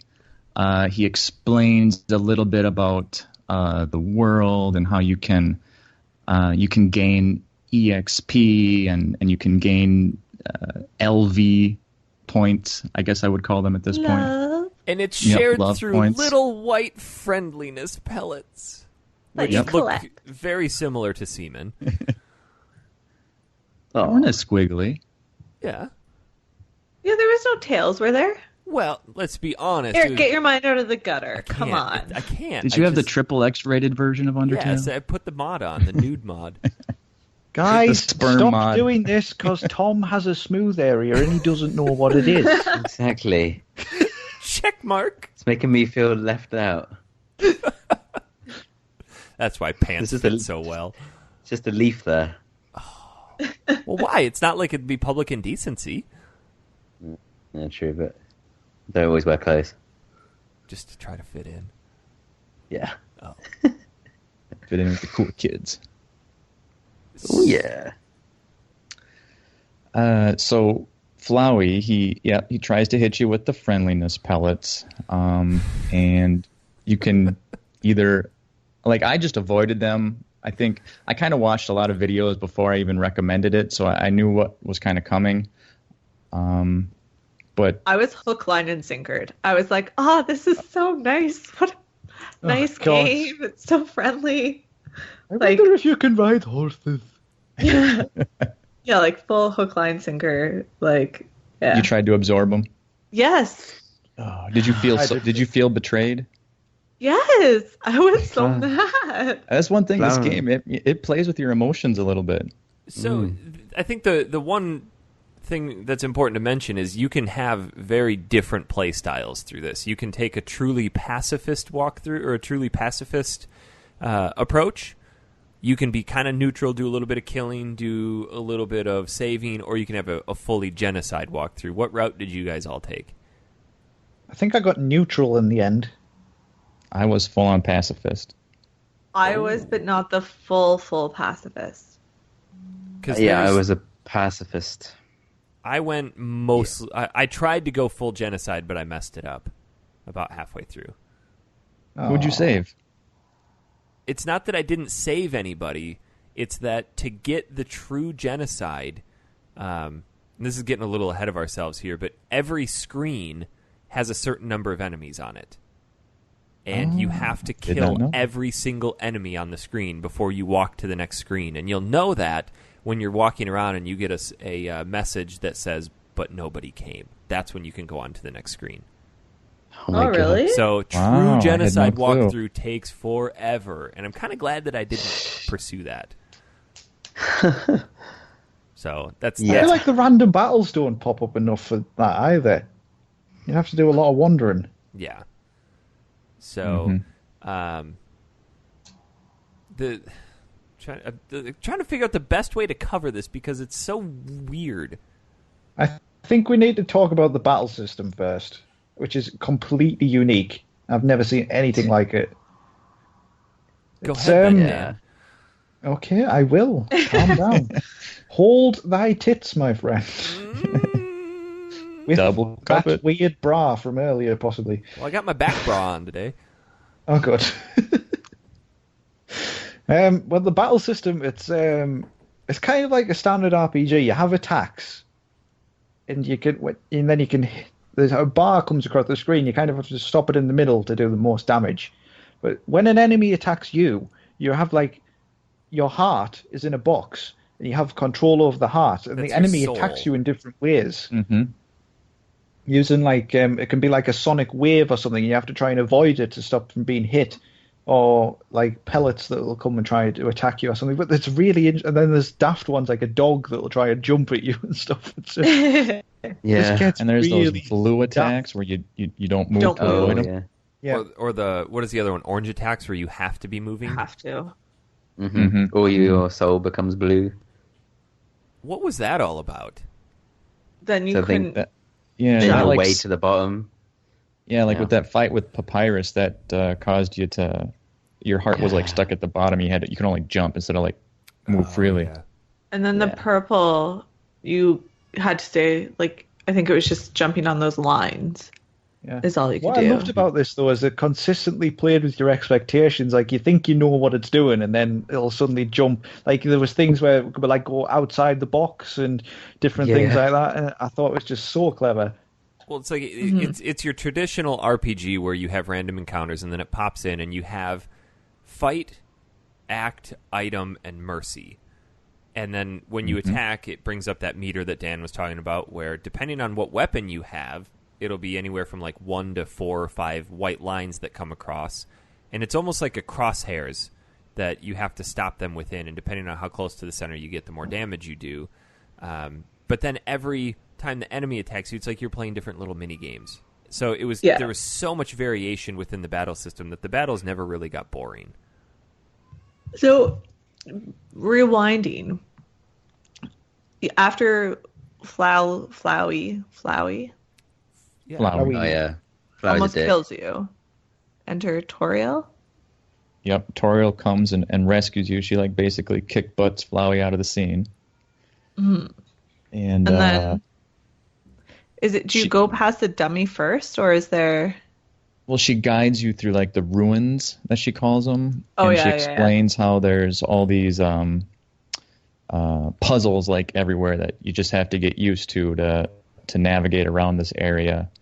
And then she has you like fight that dummy just so it's just so that you can prove to her that you can stand up for yourself or whatever. So she said like, don't hurt it or something like that. I killed it. Oh, I'd murdered Didn't the hell know out not of to it. I kill killed it. it too. And I was so mad after knowing that like you don't have, because if you just click through it automatically goes to fight. And act doesn't really seem like a talk button or like kumbaya button. Well, and there's a bunch So of that, different I things think, you was a can little do iffy. within the act too. So you always have to check it. Yeah. Yeah. Sometimes you can't act until you've done certain things, I think. Certain times. But I didn't use it enough. I didn't use it enough to notice. Can you? I think I think you can always act.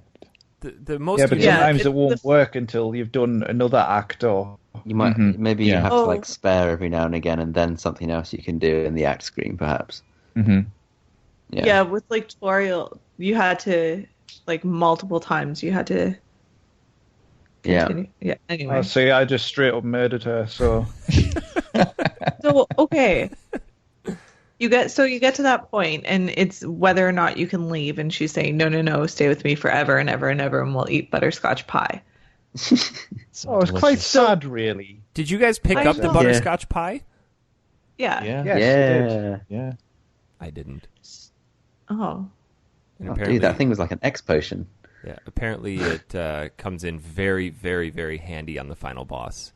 So I either didn't pick it up or I picked it up and ate it immediately. Yeah. I think I had to use it in my initial battle with Toriel. She started to kick my butt after a while. See, that's the thing, though, is I didn't find any of the battles particularly difficult, with the exception of one, which we'll get to at the end. So with this is the part that I screwed up as well, because I already killed the dummy. And then I go to her and I'm like, what? She's not letting me. She keeps saying like, fight me or something. So I was like, fine, I'll kill you. And then I killed her. And then I felt super bad. So I didn't save, and I just like reset the game. Like I just exited and then went back into it. And then I spared her. And then the next scene is with Flowey. And that motherfucker called me out on killing her. Yeah. That's where it like Not- breaks the fourth wall. I was that part just like, So it Like- remembered Oh, really? that you had done it? yeah, it was like, I Yeah, the wrote character... it said, The it was I was characters like, actually I know comment what on you've things that done. happen if you restart. Yeah, it was brutal. I did not realize that. Yeah, that's when I think that's the part that the game was like, what the fuck for me. That's what I find really interesting about this game, though, because it's simplicity in itself, but it consistently does play with your expectations, and Yeah. it has all this hidden depth to it. Well, I think It's the, like the just- biggest piece of depth, though, comes actually within the battle system because it bills itself as kind of a JRPG where there really isn't a whole lot of innovation you can do on the traditional battle system. But this one just breaks everything that you know about it while still kind of keeping that basic foundation of here's the enemy, you attack them, then they take a turn and attack you. But the coolest aspect of it, though, is that you don't have to kill anyone. You can go through this whole game without killing a single person, and you talk to the enemies instead. To me, that was the coolest thing. Although I didn't do it very often because I killed everyone. It's just not in your heart. No, I mean, you show up to, like, you are impeding my progress and making this take longer than I want it to. I'm going to kill you. And then I actually enjoyed it. But I just for the sake of having experienced that aspect, I did talk to some of the enemies before I murdered them. Yeah. Shows your friendliness. Well, you know, I'm just catching them off guard. Like, they're going to sit there and think, oh, well, But maybe he it's- does care about me. I'm going to let my guard down. Ah, dead. It's pretty It's so satisfying. good the things you can actually do when you're acting, though. Like when you can, Yeah. like with certain enemies, they're like self-conscious or something, and you have to reassure them or flirt with them Yeah. or something like that. And then, Ghost. Yeah.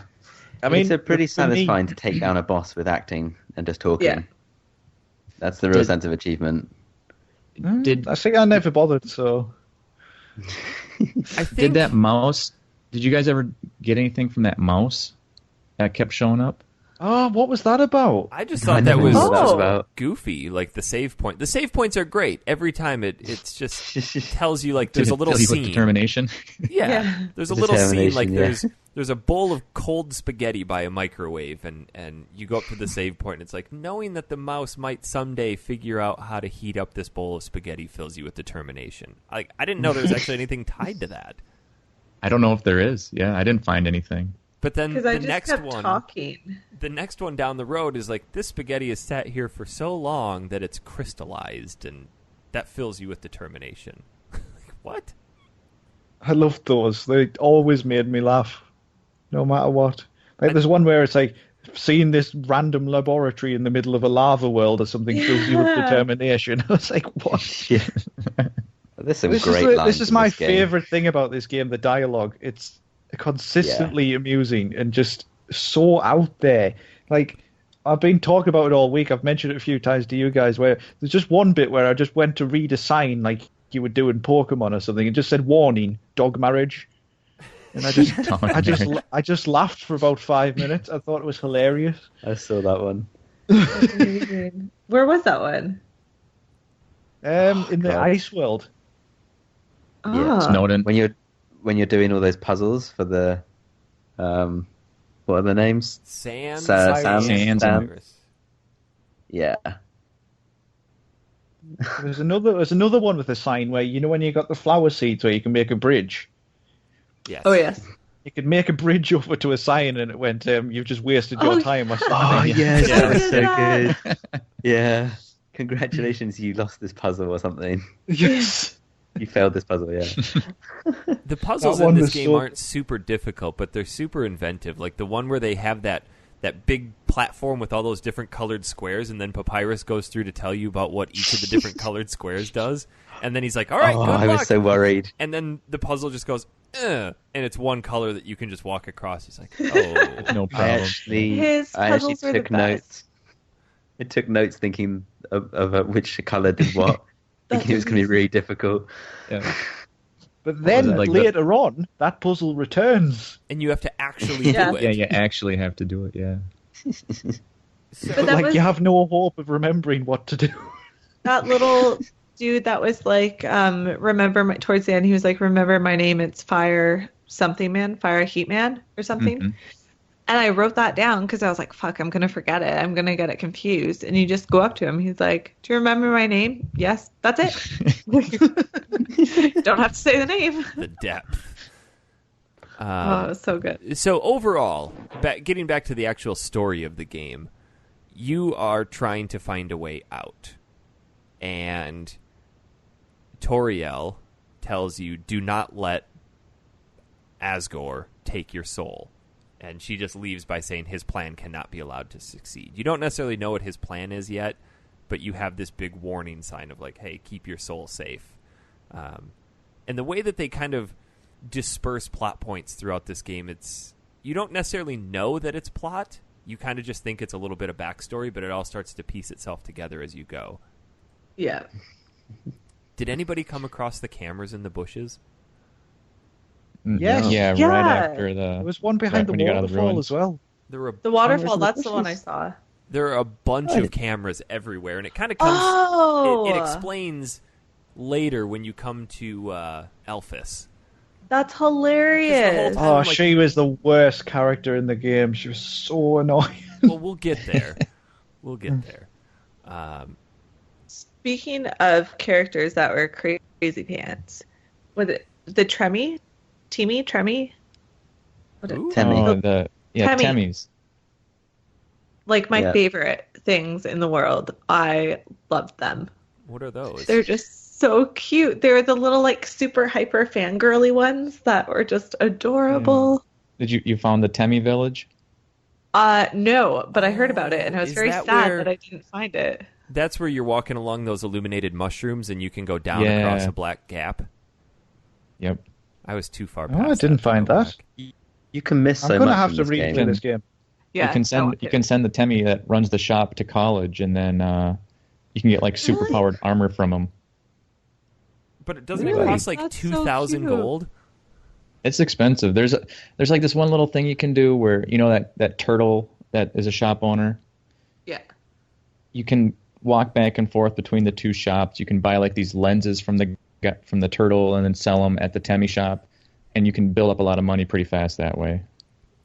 So Huh. there's only one merchant in the whole game that will buy your items, right? That's the what others- the turtle, others refused The turtle for said some reason. something like that. Did you guys try to sell any to the guy who sells burgers? That one was quite funny. No, It was the just like it was burger joint. it kind of Gosh give you damn an cheeseburgers. internal monologue where he just goes, "I'm only trying to sell burgers. Why is this guy trying to sell things to me?" There was one boss in particular. Like once you go through the ruins and then you pop into this snow village where you meet Sans and Papyrus, and the first real boss that you fight is the I think it's the doggy, the dog boss, and the dialogue that the bosses have with you while you're fighting is hilarious. And this one just stuck out to me because one of the it's a boy and a girl dog, and one of them says, "Don't touch my hot dog," and then the boy dog says that, and the girl dog like clarifies like ... he means me. Like just dick joke in the middle of this game, fantastically placed. But that's what this dialogue's like. It's so well written all the way through. It's just it's just consistently funny all the way through. I think Yeah. it's just The puzzles weren't too complex. They were decent enough to make you stop and think.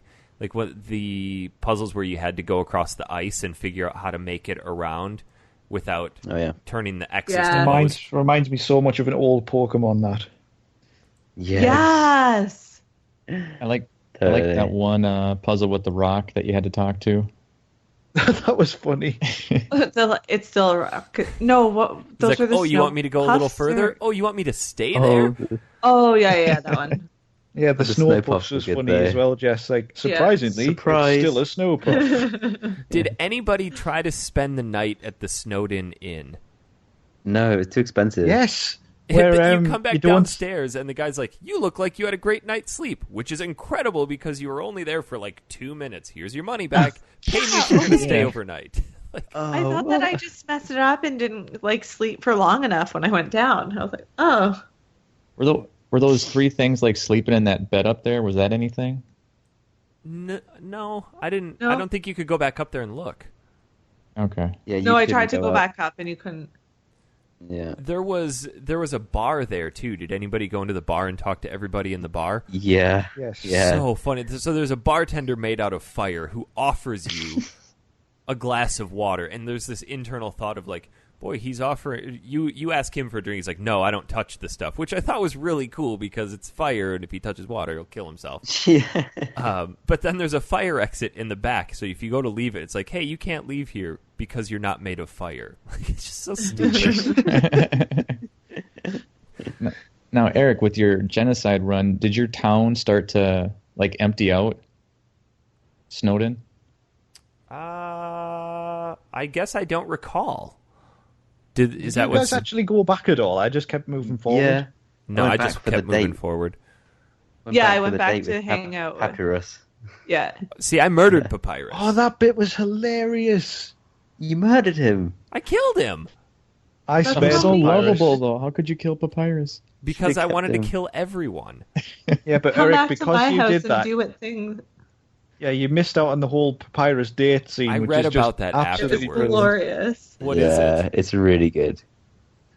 Basically, he thinks because that you're his friend now that he has to date you, and he takes you back, to his house, and then you can choose to go in his bedroom or not. And if you go in his bedroom, they have like a really uncomfortable conversation where he thinks that you're in love with him, but you're not really. And then Yeah. eventually he goes on and on and on, and then he just goes, "I'm sorry, but I don't like you that way." But it was funny because he's like, let's go back to my house and do what people do on When dates. they're in the Yeah. Yeah. And then it's like you watch TV or hang out with his and house. and the date features in like the battle screen. So he's like doing all the acting and stuff, and it's brilliant. Oh yeah, it's date power. Yeah. You have to get your date power date meter power off is the chart. better than mine. So am I the Guys, only read- one who killed him? Yep. Yeah. Oh, That was the most fun battle for me, I thought. I need to go You back. guys And, read this. Did you Like, read when the he's- sock in there? Did you read the sock? oh God. I think I Yeah. did, but I can't put it said. It just had like a collection of notes from Papyrus and his brother on, where they were Yes. like, he was saying, "Will you move your sock?" And then he was. Yeah. He said, then next it would say, "No, I meant move it more than a couple of feet." Yeah, It just went on and on for ages. it's brilliant. Because if you didn't kill Papyrus during the fight, he's like, any minute now I'm going to use my special attack. And then he launches a special attack, and it's just a dog chewing on a bone, and nothing happens. No, You're I like, think the dog like grabbed his bone attack in the middle of it and prevented it from Yeah. happening. yeah, that's it. Yeah. Was So there like, another I just- spot? And I can't remember if this ever. It was you go back there again, but when you went to get an artifact, and then all of a sudden Oh yeah. you can't. That was it. You had to dump something because your inventory was full. And I dumped the dog, and then the dog grabbed the artifact and ran off. Yes. Okay, That was no, so so funny. that's after the could piano, never get right, it back. Jess? I think It's- so. I don't know. So you come I think across it's- this yes, right piano. after the piano. Yeah, you come Yeah, across yeah. this stone that has water falling on it. Then you come across a Oh, bucket yes. of umbrellas.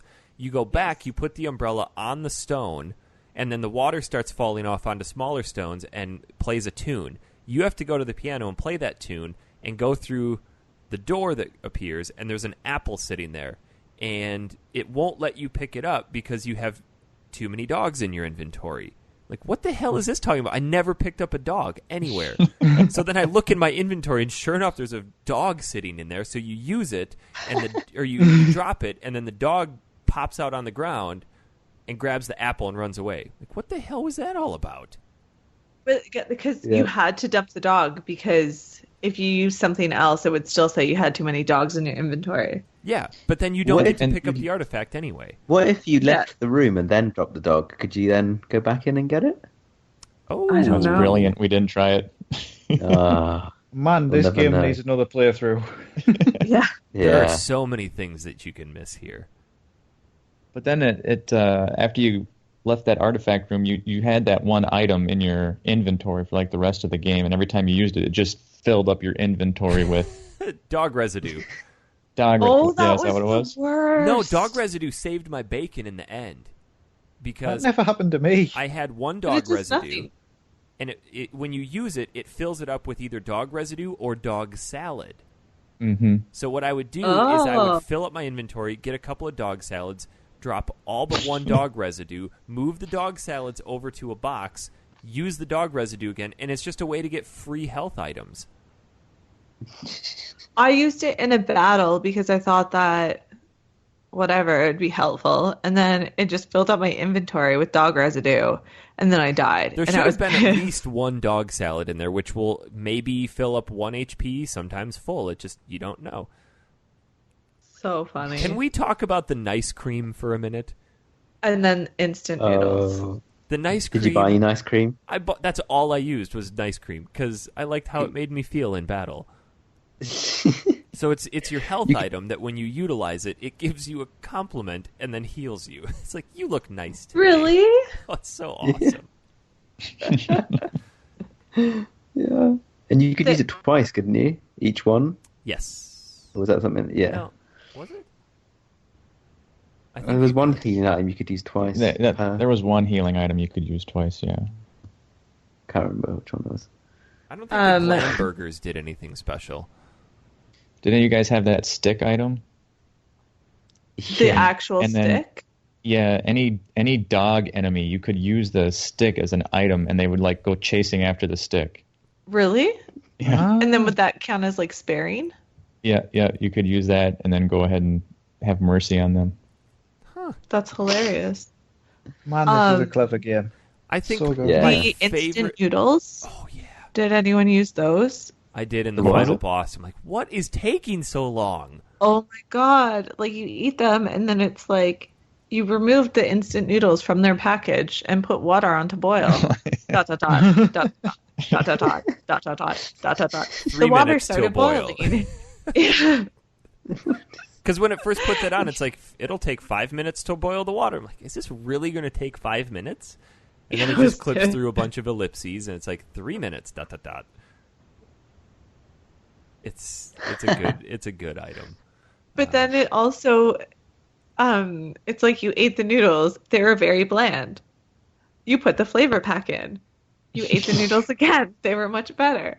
You received 4 HP. What the hell? That was good. Actually, so we talked a little bit about the piano puzzle. Before that is where they start to dump on a little bit of plot, and as Matt said earlier, there's this conflict between the humans and the monsters that took place a long time ago. And you come across this room, the wishing room, where there are monsters wishing upon the stars or talking about it, but they say, we used to wish upon the stars, but now all we have are these stones in the ceiling, and they're just crystals. And to me, that kind of added a little bit of personality to the characters and their plight, because they're just That monsters. made me sad. Yeah, there's a lot of parts of this game that's like, this is really, really sad. I mean, these Yeah. people just want to, these monsters just want to live a normal life. But you come across all these ancient writings on the wall that start to talk about how strong the humans were, and it would take a 1,000 monsters to equal the strength of one human soul. Everything in this game revolves around souls. And if the monster defeats a human, the monster can take the human soul, but it would become a horrible beast with unfathomable power, and that's what the humans' greatest fear was, so that's why they sealed the monsters away. But a monster soul cannot be taken upon death because it disappears. So a great power is needed to take one alive, except for a boss monster. So you discover at this point, hey, I need to break this barrier to get out of here, and to do so, I need a boss soul, and I can only get that from a boss monster. Right? Right. Yeah, I think sounds that's correct. right. Okay. My memory is not too shit yet. Then we meet Undyne. Oh, yeah. Undyne? Who is Undyne? I never understood that. She was like the captain of the Royal Like Guard the or head something, of wasn't the, yeah. She was like the second in command, I think. And she's the person that little kid had a crush on, right? she? Yeah, the little I lizard think kid. was just like awed by her. Like not like crush wise, but like idolized. She's so cool. Yeah. Yeah. She looked at you. She touched you. Oh man, She tried to Yo, kill man. you. you're Yo. so lucky.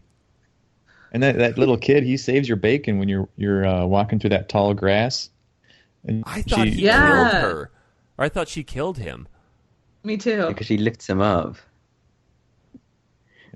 I was about to be sad because like this kid's obnoxious, but he's just trying to get a look at his celebrity crush, and he gets murdered. So with the like neutralist pacifist playthrough, like a lot of the characters that you've spared come back later on to help, I guess. But if you've killed them all, like does that not happen? No, I never saw Papyrus again. I guess you're on your own. Yeah. You don't get the phone calls from him? Nope. Oh man. Were those Kinda good? lucky.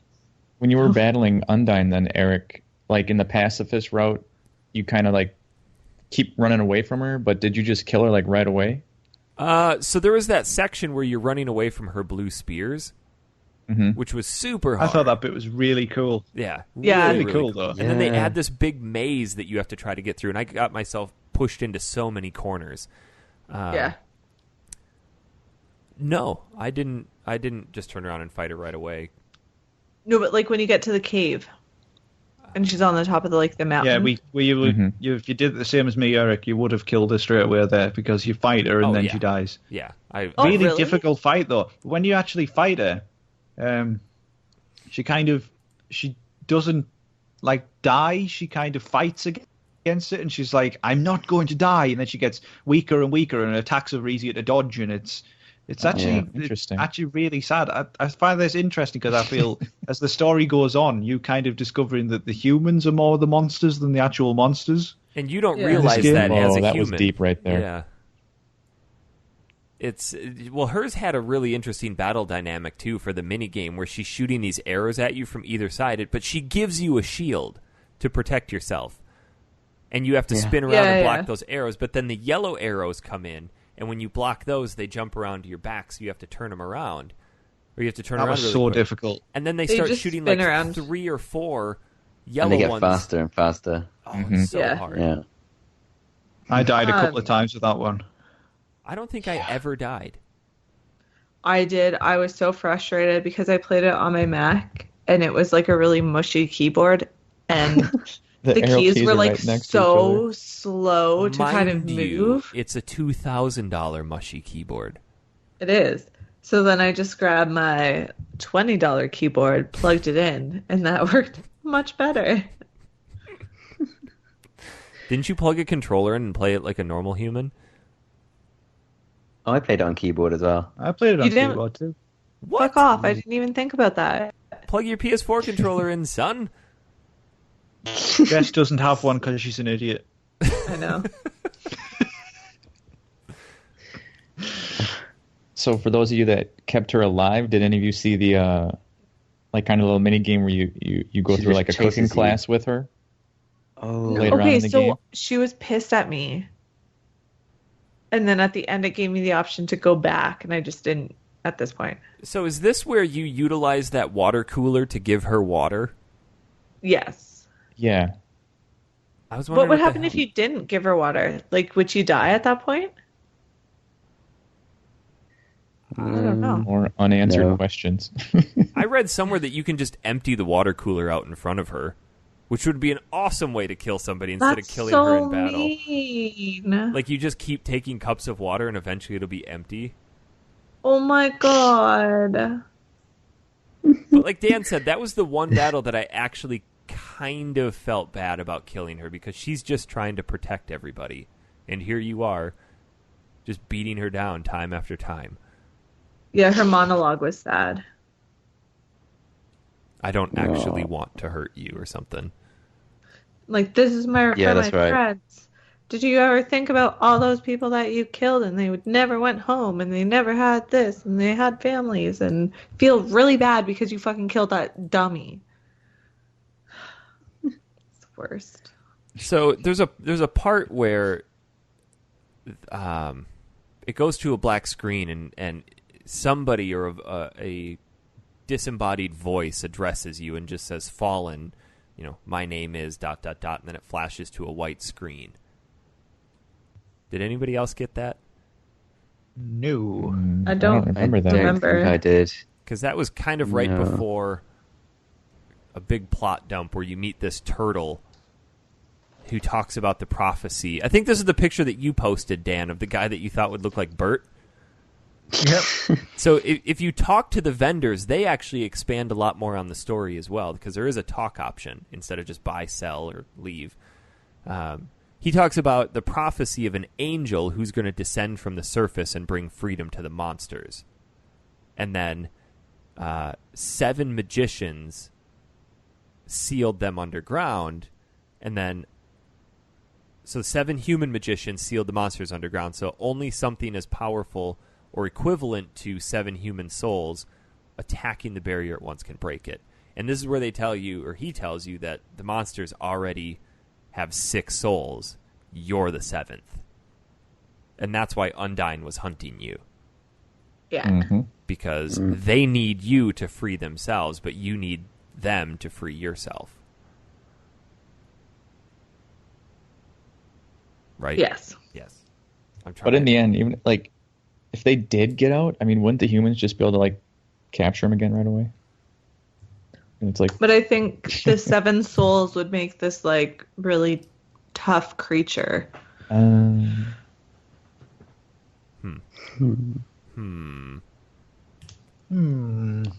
from there we go to this lab in the hot land, and you meet the most obnoxious character by the name of Elphys, who is Asgore's royal scientist. But That's Dr. Alphys. But to offset the obnoxiousness of Elphys, you meet the coolest character in the game, Metaton. I love that. Stole the show. Oh, yeah. He's so awesome. Oh, and you have to do the quiz. Yeah. there's the quiz, there's the cooking show, and the news show. How long did it take you guys to realize that Elphys was actually feeding you the answers? At what point? Yeah. Took me for too the long. quiz. In the quiz. Mm-hmm. I only had to do it once. I lucked out and just guessed. But so she was actually giving you the answers for all of them, not So- just the one. You lucked out and guessed the right answers for even the super difficult ones, like how many letters are in the name Metaton, and it just goes on with all these Yeah, I ends. swear to God. I was shocked You because just I thought I was guessed it. dying for sure. It was 72 or something, right? I don't know. I had I think I had 5 HP left after it. Oh, man. And it was insane. Huh.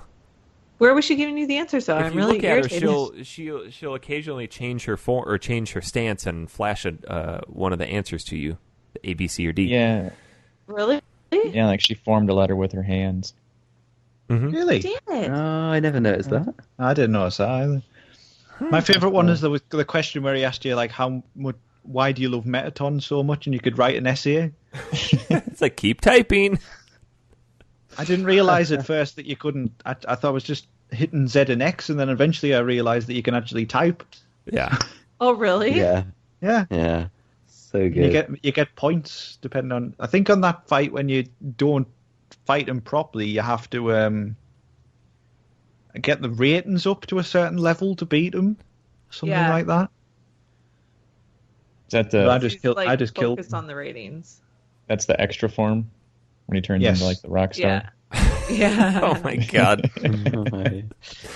That fight took me loads of tries. The Rockstar That was a fight? tough one. That Yeah. was a tough one. Yeah. Really? Yeah, it took me ages. Not all as awesome as you, Eric. Well, Did apparently... you guys have to fight the spider lady? Spider Lady. What was that, Jeff? Muffet? The Muffet, yeah. Her fight Oh. was super hard. I was irritated. I was so mad that I didn't freaking buy something. Oh, because you Apparently only have if you to eat a fight her if you don't buy something, right? Yeah. If you eat a spider donut, you can avoid the fight. Where do you get a Yeah. spider donut? What? At the From the- very, Near the very very beginning. beginning. Or spending 9,999 Ugh. gold. An unfair amount of gold. Yeah. On that table there, wasn't there like a bracelet that was like it looked like the power bracelet or something from Legend of Zelda? There was like 2 items on the table. Oh, was it her boomerang though?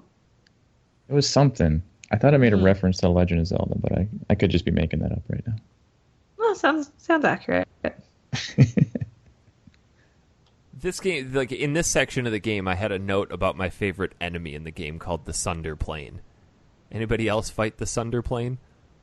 Yeah. It was this passenger aircraft in distress, and you finish it off, and when you kill it, it just crashes and explodes. Oh, I didn't kill it. Oh, I did. You're supposed to You're supposed to like approach it gently. Well, because it kind of likes you. And then at first it's like, no, I'm over you. And then you tap the green parts of the plane. And then the next time you approach it, it blushes. And it's like, go away. I don't want you to be here. And then you can make it, mercy it. I just killed it and it crashed and exploded. Did you kill everything, Eric? Everything. Everything I came across, I killed. Even the volcano. There's a little volcano called Vulcan. Did anybody try to hug it? I don't know. If you hug the volcano, you lose defense. It's like, oh, all right, I'm going to kill you now. Like, I just randomly go into Act and I saw that you could hug a volcano. Like, what other video game is going to let you hug a volcano? Some of them were so funny. Yeah, the wiggle your hips one, or like the flirt one, and the mold slime. Yeah. Yeah. Oh yeah. I like that one guy with the muscles, and you just kept having him flex, and he flexed himself off the screen. You just just went straight up off the screen after flexing so much. Yeah, but that's like the teeny one. Like, she got so excited she forgot her next attack. Yeah, Eric, you've got to try a pacifist walkthrough. It sounds I'm way gonna try more that. fun. Yeah. Way more fun. But the ghost, then, did you kill the ghost that like you had to keep on encouraging him? Which Oh yeah. He had what was it? The dapper shield or the dapper attack or something? Yeah. Did you guys meet him later at his house? Oh, yes. Yeah. Yes. I went and... Did you lie down with him? Yes, I did. What? I don't remember this. Oh, that thing. I tested out because I had read about it online, but like if you lay there for like a few minutes, Yeah, the it goes whole like screen just psychedelic. trips out. Yeah. It was funny. I like And that then- bit as well, where you could put the stupid music on Yeah. in his. Mhm. It's just like a ghost going. Woo, woo, woo, woo. And he was like, love I the know the music. words to these songs. But then the snail farm, did you go and race the snails? Yes, I Yes. lost. I was horrible at horribly. that. I don't think you could have won. It's like, encourage Mine the burst snail. into flames. You did that There's bad? too much pressure on her. No, if you just keep encouraging her, she just stands there and freaks out. And the ghost is like, yeah, I think she was dealing with too much pressure. She got like I would have so been so overwhelmed that she caught on fire. I would have been so pissed at the end of the game if you causing that snail to like burst into flames prevented you from getting the pacifist ending. Oh, Yeah. I don't remember that ghost. Like, you actually had a fight with him? Well, he was the one that was like blocking one of the gates or something like that. Oh yeah, then he died. He was Oh. in the ruins right away, laying on a bed of leaves, blocking. the way Yeah. at the Yep, he beginning. died. I mean, let's face it. Like, if you go into a battle with something, it died in my run. Fair. So apparently I missed a ton of stuff, Yeah. and I didn't even get the true genocide ending, which is depressing. Damn. But so we're in this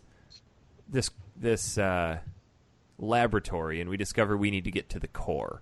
So Elphys starts calling you. She gives you a phone and starts calling you and calling you and yeah. calling Did you. you get the social media updates? Yes. Yep. Oh my god. And calling you all the time. Like, every 5 steps, there's a phone call. It's like, just shut up. Or a status update. Like, it was just constant. I think I'm going to call him. But this is where Okay, I just called him. those cameras come into play, because as you walk into this lab, you see a big TV that has it's following you. So you discover that Elphys had these cameras placed around to follow you around and keep an eye on you because she had like this super secret crush on you and just wanted to be with you. And I instead thought she wanted to be, because she crushes on Undyne, whatever her name was. Does she? Yeah, that's one of the answers in the. No, it was the answer in the quiz. Is that if you who does she have a crush on? And you said Undyne, and then he was like, "See, even the human knows that," and she blushes. Yeah, their relationship really blossoms throughout if you do the pacifist game. Whose does? Dr. Elphys and Undyne. Really? Yep. Huh. I just love all of the little throwbacks throughout the game. What about the... Oh, go ahead. No, I was just going to say, did you have to fight those 2 black knights? Yes. Oh, the rogue Oh, yes! They were pretty friendly with each other, too. I love the, whisper, because I was like, what the frick does whisper mean? Don't hold back your feelings or betray your feelings. And then later on, they're together, which is hilarious. I'm definitely replaying this on a pacifist setting. Oh. So you get the one guy to take off his armor, and he's like all buffed and jacked, and you whisper to the other one. Yeah, be true to your feelings. And then he's like, dude, there's something I've wanted to tell you forever, blah, blah, blah, blah, blah, blah, blah, bro, I'm in love with you, blah, blah, blah.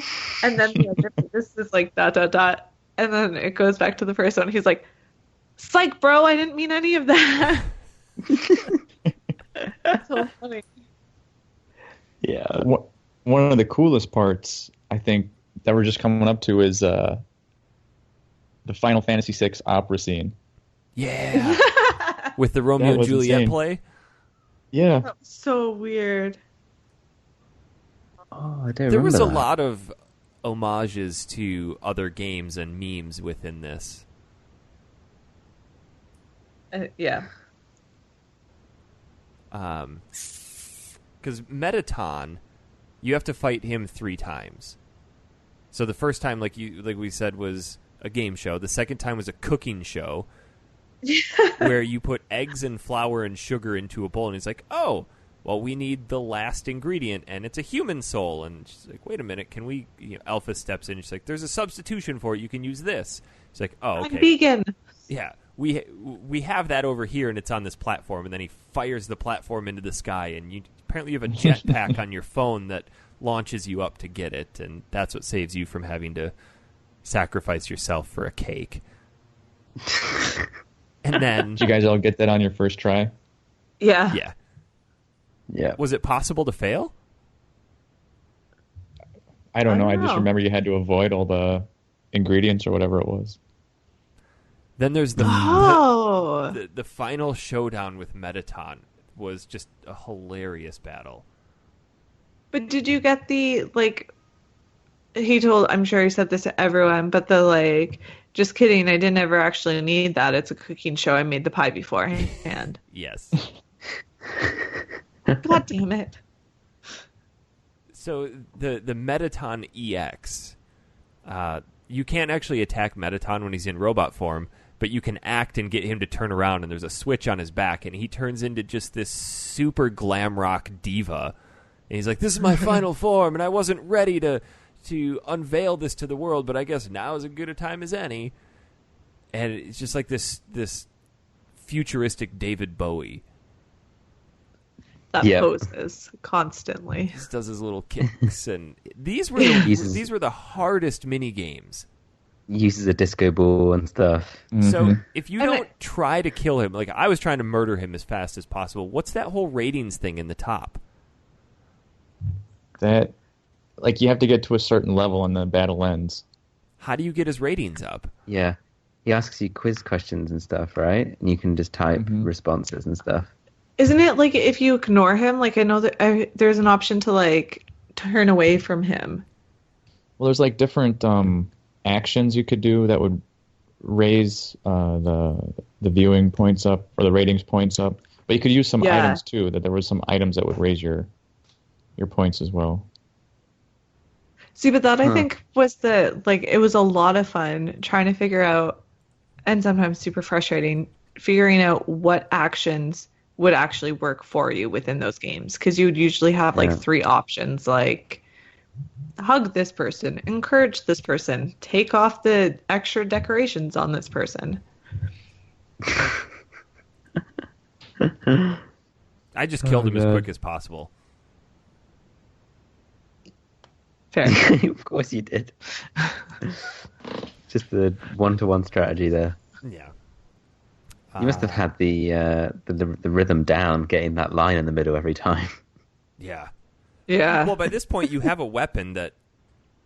I don't remember what the name of the weapon was, but it gives you 4 lines, and 2 come quick, and then there's a space, and then 2 more. They'll space them out differently. So it comes... Oh, really? You guys only ever had the 1 line go across the middle? I used it yeah, twice. I never used it. Yeah. Ah, okay. Because you stay at level 1. Oh, If you Always don't fight acting. oh, I was way higher than that. I killed... See, that's why I kept killing things, because I was like, you don't play through RPGs at level 1, so... Yeah, I'm gonna have like to you kill never everything. get any XP. You just get Kevin money. beat Final Fantasy VIII on level 1. Yeah, low Yeah, level. because that system's janky, and you can, because the enemy's level with you on Final Fantasy VIII. It's not janky, it's well thought out. Mm. You're janky. Yeah, I'll Don't jank talk smack. you. You're Shut up, weird. Weird. Weird. Weird. Weirdos. Weird. W-E-A-D. Weird beard. Weird. Got it. So after Metaton, you learn that Elphys has been playing you, and this is all a show. So Metaton says, she's been playing you to have her be a part of her story, and then she saved you from all of these dangers that didn't really exist, just to make you think she's a hero. Which is so sad. It is pretty upsetting. Why? I didn't care. I just found her annoying, so I just couldn't want to rid of her. stand Elphys. Like, yeah, I understand you're a nerdy physicist or whatever that's lonely, but don't bring me into your misery. But, for her to have to go through that because she didn't have any friends and she was so sad. It was sad. If they would have given me... Diddums. If she would have given me the option to block her phone calls, I would have. Me too.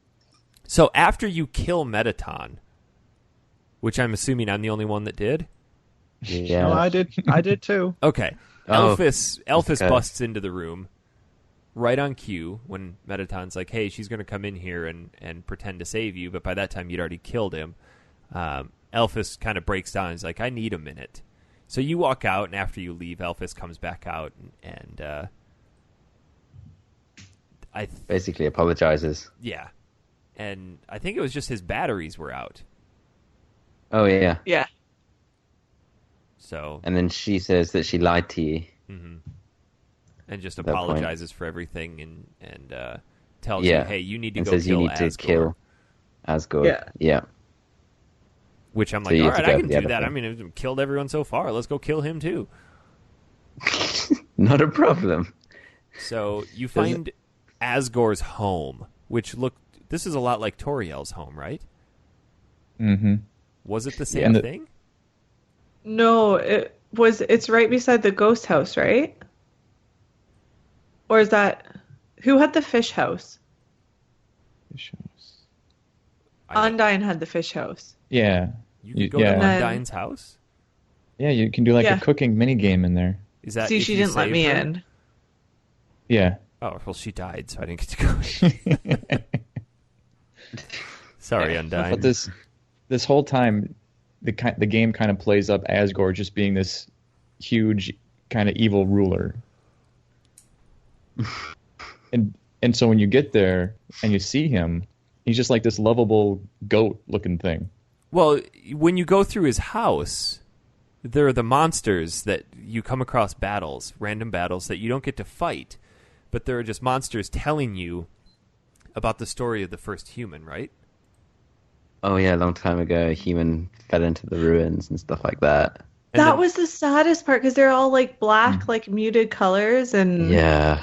oh, that was depressing. And they talk about Azrael, who is the king's son, finds this human, brings him back to the castle, and the two became really good friends.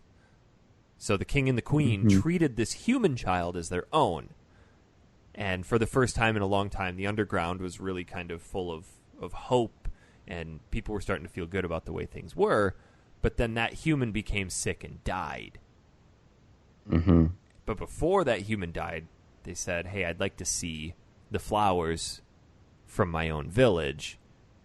But they couldn't do anything about it because they were stuck underground. So Azrael absorbed this human soul and turned into this really powerful being, crossed through the barrier, took the human to the village, found those flowers, and then the humans witnessed this and said, wait a minute, Azrael killed this human, so they attacked him. But Azrael didn't fight back. And again, that ties into the thing of the humans being the real monsters. Yeah. Which is, I guess I didn't put that together, but now that I look at my playthrough... It's because you're stupid. And the fact that the playthrough is called the genocide, but what? Yeah, that's not really negative. Yeah, whatever. So Azrael made it home, collapsed, and turned into this dust. And the kingdom and the whole underground just fell into despair. And they revealed the humans had already taken everything from them. So the king decided that, hey, every human who falls that's like when Princess Diana died, by the way. Just saying. That was like the saddest thing. Do you remember where you were when Princess Di died? Yeah, Probably playing on my Mega Drive. We had to wake up so early to watch the funeral because of time zones. I think we woke up at like 4 a.m. I woke up my parents. Remember being really pissed off because all the kids' TV programs weren't on because of the coverage on the TV. You're so unpatriotic. What a great royal saga. I was like 5. So? I was just a child. I remember watching the Challenger explosion, and I was like 2 weeks old. Oh, the Challenger explosion. No, I don't remember that. Shut up. You don't have cognitive thought at that age. You don't have cognitive thought now. I know. When does that come? Zing. Hey. Boom. At least it's not making fun of my flat penis. Smooth area. I don't have a flat penis. So back to the actual story. The king says every human who falls in is going to die, and with enough souls, they can get rid of the barrier forever, and therefore then venture out into the world of humans and enact their revenge. Yes. Quite. Hey, what? Then you come across the coolest hallway in the whole game. Oh, it's all gold and shit. The stained glass hallway. And I met Sans. Had you not met him up until that point? No, I had, That's so but fun. I didn't expect to see him. Like, I was kind of hoping I'd get to fight him and kill him. I've done a ton of work. A skeleton. Okay, so did anyone not realize this until right now, that it's Comic Sans? Because he's funny? That took me far too long. Like, it's an embarrassment. As soon as I saw that font, you know that font straight away. Isn't Papyrus a type of font as well? Same with his brother, yeah. I guess I didn't put that together. Yeah. Seems to be a common theme this week, Eric. It's just not really putting it together. Me down play some games. Kill. So, who wants to take the ending of the game? I've explained a lot of things already. Well, you're right. You just left off. We entered that stained glass golden room, and us pacifist runners, basically Sans just kind of talked to us and told us, how good or moderately good we were. But did you have to fight him? No. But he does reveal at this point that apparently XP stands for execution points. Yeah. Love, which I thought was really clever. Love is level of violence. Yeah. It's so clever. Which was interesting because he explains that. He says the more you kill, the easier it becomes to distance yourself, and it makes it easier to hurt others. Yeah. That actually, like, that was the point of the game where I'm like, oh, I kind of feel bad. The worst human. So here, no, I didn't have to fight him. He said, so isn't it your responsibility to do the right thing? To which I said, oh, yeah. He's like, well, then why'd you kill my brother? And then he disappears. Oh. Because I think remember some what he said people to me have to because I fight him. spared his brother. Yeah. What did he say to you, Dan? Went on I can't remember because I did spare his brother, but went on a date with him. I did. It was Yeah. great. It I was think he amazing. just said, like, keep being good or something. He said to me, like, even though you've had a few slip-ups type of thing. Didn't he kind of explain at this point how he spent time like going over knock-knock jokes with Toriel, like through the sealed door, and Toriel made him promise. That was Toriel. Yeah. Toriel made him promise if he ever finds a human, like to look after the human and don't murder him. I didn't realize that was Toriel, but he did say that to me. The only thing I remember about knocking doors was when there's this one random house you knock on, and then the guy who's living there is like, "Oh, what a wonderful knock that was. Maybe if I just don't answer the door, I'll get to hear it again." You just never open. There's just so much goofy stuff in this game. Yeah. But anyway, when you get past this guy, you finally meet the king, who's actually, like you said, he's like lovely and he's really friendly and stuff. But then you have to, on my playthrough, I had to fight him no matter what. And he kind of just like sighed and went, "All right, let's do this." Well, then turned into. Before you get to him, did anybody go down the stairs and find the coffin room? Mm-hmm. That was kind of creepy. Yes. So there's 6 coffins down there. Well, there's 7. One of them, the only one you can read, has your name inscribed on it. And what did we all name our characters? Oh yeah, I think I just did Jess, I think. Oh, come Mine was called, on. mine was called Jeeves. I went with Vag.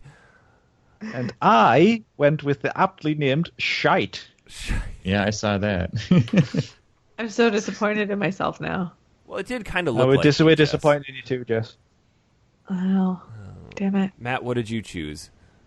My gamer name I use is Oishi-san, so I just named him Oishi. It's appropriate. It's better than just Matt. I mean, Jess gets the shit-colored star for name creativity. Yeah. Eric, I'm surprised you didn't call yours sexy, to be honest. Let's not get carried away with the character modeling here. The child. With the striped shirt. That'd be a little weird. Well, we don't. Okay, yeah, it is a child. Okay. Okay. Did you not get that from the 10-minute? Yeah. He didn't get anything about this game. What game we playing? Dan, Undertale. Dan, go on with Asgore. Oh, well, on my playthrough, I had to fight him, and it was quite a difficult battle, probably the hardest in the game. I think. Did you struggle? Not on this one. No. Because, again, I was so leveled up that I had really powerful weapons, really high defense. But here's where I went through and I stocked my inventory with dog salad because I didn't have any coin left. I spent it all. So I spent 15 minutes just using dog residue and getting dog salad and then throwing the dog residue away and rinsing and repeating. See, I never got that, so Well, too bad for you. I'm going to have to play through this again. So after you beat him, he talks about the day that his son died and he declared war. And although people's hopes had started to return at that point, once he declared war, people became super disgusted with his actions. And his wife left him never to be seen again. And as he's lamenting all of that, you have the option to fight or mercy, and I just cut him down. Me too. Who is his wife? What is his wife, Toriel? Mm-hmm. Was it? Okay. Yeah. Oh, He didn't say that, though, did he? I missed that, too. Oh, see, she was dead, so who cares? Everybody was dead. I mean, I just left a wake of bodies behind me. Who, No, who she's- was his son? Who was Asgore's son? Azrael. Asriel. And he's dead. Oh, yeah. Yeah. Like, for Sorry, everybody, not just because I murdered him. Like, just No. universally, he's dead. Well, he's kind of spiritually there. Is he? So in the pacifist run, like total pacifist, after you deal with Asgore, and it's been a little while since I played this because I played through it like when I first started communicating with you guys about it. Because you messaged me about it in like a couple months ago, I think. Yeah, so it's been a little while, but after you deal with Asgore, Flowey shows up again, and it basically turns out that like Azrael, his soul is in Flowey, and you get to kind of go through this whole backstory about how they tried all these different experiments with these souls, and they ended up wanting to put souls into a living being that didn't have any souls as a container to see what would happen. And so there's all these gold flowers like around Asgore's castle, and so they took one of those gold flowers, and that's who Flowey becomes. And it becomes he's like, I think he's a soul of both Azrael and that original first kid. And it's just like too much power and you can't contain it. So you actually fight like this spirit form of Azrael. Which would make sense because he died he and turned killed. into gold dust. Mm-hmm. But And- on the genocide route, that is completely different. Yeah. I didn't So get much. any of that. Basically, he's like, do you really think you can stop me? And then boom, kicks into a battle. No, But then- the game actually kicks you out. It just ends, and then it closes down on your computer. I thought it'd crash. I'm like, I do not want to fight Really? Asgore again. Yep, and then you reload it, and you go back to your save state, and then Flowey shows up, and he goes completely psycho, and then this crazy thing happens where he turns into this crazy Photoshop construct. It's called, Yes. I actually looked it up, it's called the Photoshop Flowey fight. And, It is crazy pants. Did you guys Yeah. all And have to do it's that just- fight? I did it. Can you Yeah. not? Okay, I was just making sure that like everybody had to do this Yeah. insane fight at the end, which was super hard. It was Super. stupid. But you don't get any options to do No. anything but just fight. Yeah. When it first popped on, I'm like, how the hell am I going to do this? And then I saw the one fight logo come across, and I hit it. I'm like, all right, cool, I can do this. And then it took off like 4 HP. So it's broken into 6 stages, one for each of the soul vessels.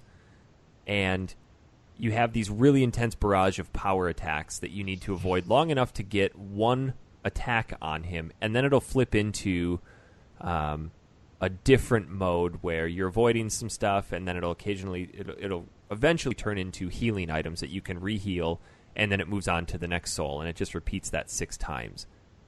But getting to each of those is super hard. But the game Did you have the automatically... act? What's that?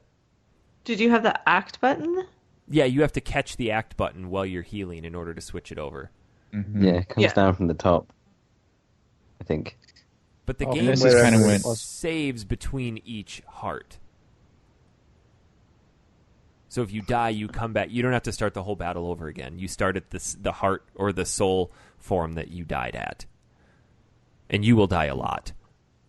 And this is kind of like when Flowey starts to explain how he already has control, like outside of the game. He understands save states and Yes. loading and bringing you back and everything. And resetting. It was kind of reminiscent of the first time you fought Psycho Mantis in Metal Gear, because it breaks that fourth wall and it starts actually messing with the game. Because he'll save state it when you attack him and then go back and reload it to a different point, and it's just jumping you around. I see you like to play Super Mario Sunshine. I guess you played Twin Snakes then. Yes, Daniel. So how many tries did it take everybody to beat Flowey? I didn't count. Yeah, it was a handful. Like half a dozen. I was probably 5-6 times. Once I didn't die on the first stage, I blitzed through all of it. somehow. Oh. I just consistently seem to be in a state of low health and just survive and then get the healing items and then kill him and then it's pretty close to the wire, but I did it. So my ending, after I killed him, I get a call from Sans telling me just how bad things have gotten in the underworld. And then he finishes off by saying, well, I hope you enjoyed your experience killing everyone. Wait, no, I don't. Go to hell. Credits. That was how I ended the game. That's amazing. I was a real bad guy. I can't remember what happened at the end of mine. I was too Mine confused was- by the crazy flower thing. Mine was Undyne took over the underground and planned to destroy me. And Sans says things are looking bad for you for killing the woman behind the door, which was obviously Toriel. Interesting. Because I killed Toriel, but I didn't kill Undyne or anybody else after that. See, mine, it said that the queen came back and everything is honky-dory, but Undyne still hates you. And then she's trying to come through to kill you. And then Papyrus comes in. He's like, yo, buddy, what's up? Like, Undyne's going to try to kill you, but I'm going to come with her, and we're going to hang out, and everything's going to be good. And it was hilarious. Oh, hey. Matt, how did yours end? Mine ended, I believe they all made it out of the underground, and they're kind of on this end with this scene where they're all on a cliff, like looking out over onto a sunset. And there was Papyrus and Sans was there. I think Dr. Elphys and Undyne and both Toriel and Asgore are there with you. And they just kind of all look at the sun and said, and Papyrus is like, what is that big yellow circle in the sky? And Sans is like, they call that the sun.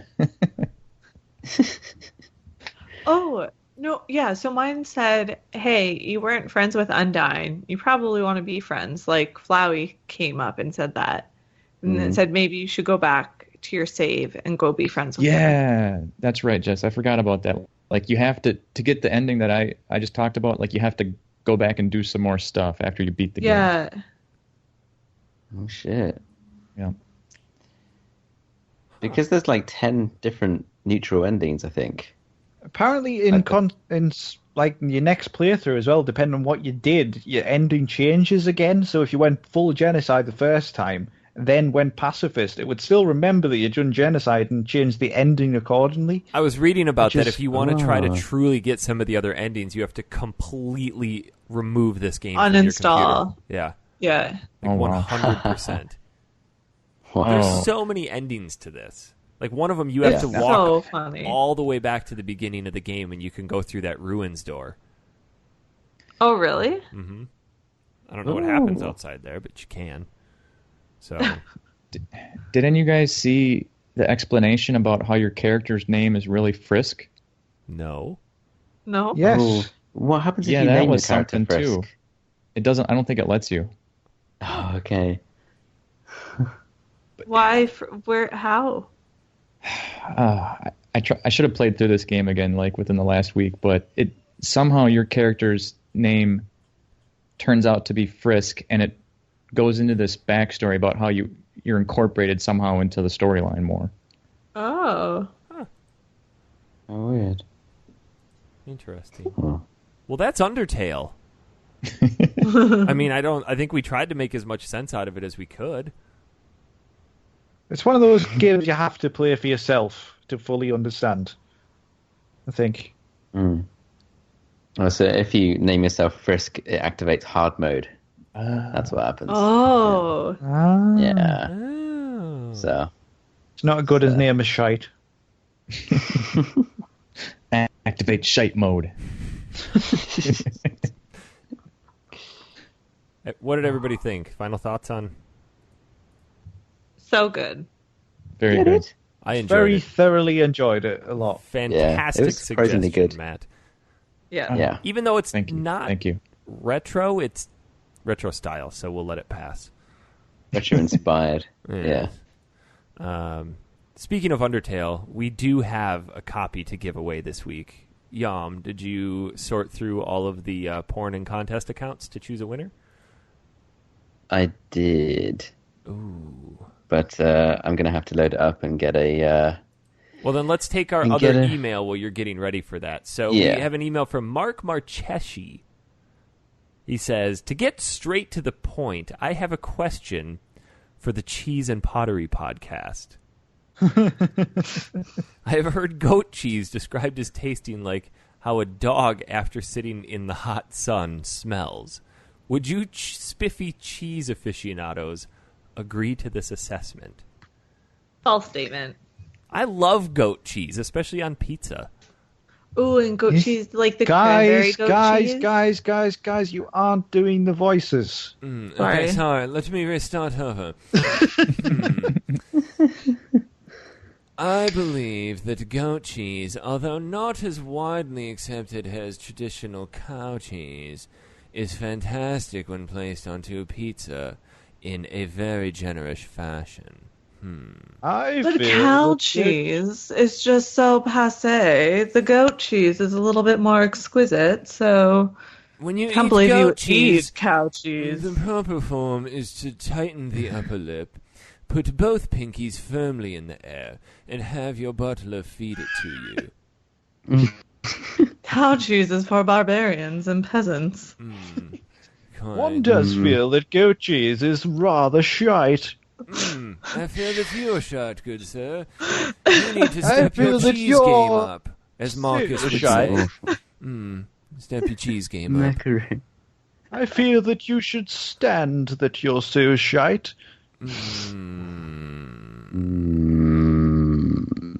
What? Quite? That got dumb real quick. Yep. He says, anywho, to the regular Factory Sealed show, I suppose I could ask a question. In slight relation to the topic of y'all playing Undertale, what do you think about meme jokes and other referential bits being thrown into video games? Some people love it, while I hear others find it cringy. Well, keep on podcast racing. Ta-ta. Mark Lee Marcheshi. Depends how funny it is, really.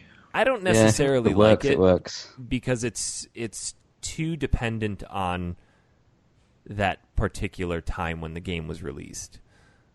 It can make a game look really dated, I guess, as time moves forward. Yeah. And you don't want you don't want Rick Rowland in there. Well, that's just universally funny. Jess, Matt, what do you think? I concur. Yeah, I'm fine with it. It doesn't bother me too much. What you said. Good effort. I agree. Well, Jeeves, answer for me. Jeeves, fabricate something that sounds smart. But sir, you aren't smart. Well, I've been picking through here, and I've got a winner for Undertale. All right. Who do we have Ready? as a... So this is on Steam. To claim this, you have to join our... Well, you don't have to. I mean, if you've already got me added on Steam, great.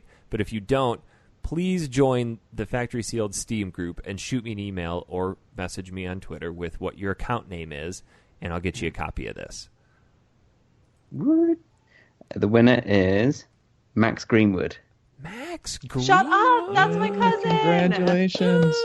Cousin. I think it was rigged. It's still not rigged. Shut up! Promise. Rick. It's a super random algorithm from Tom. Tom wrote a Highly real big complex. computer code, and he pressed calculate. That's all right. Yeah. I spent a lot of time on it. Got several machines on the go. Yeah. So, Jess, have him contact me. We'll get him a copy and go from there. You have top all. So, moving forward, Daniel is out for the next 4 shows. I am. Oh, good. Oh, Dan. Wait, what are you doing? I'm going to Australia. What are you doing in Australia, boy? Going to throw me some boomerangs. I'm going to ride a kangaroo. So for those Radic- 4 shows, you really need to work on your Australian accent. I wasn't even trying to. I always default to American. I know. Default to Bert and Edna. I'm going to walk around Australia just doing that voice. Where are the koalas?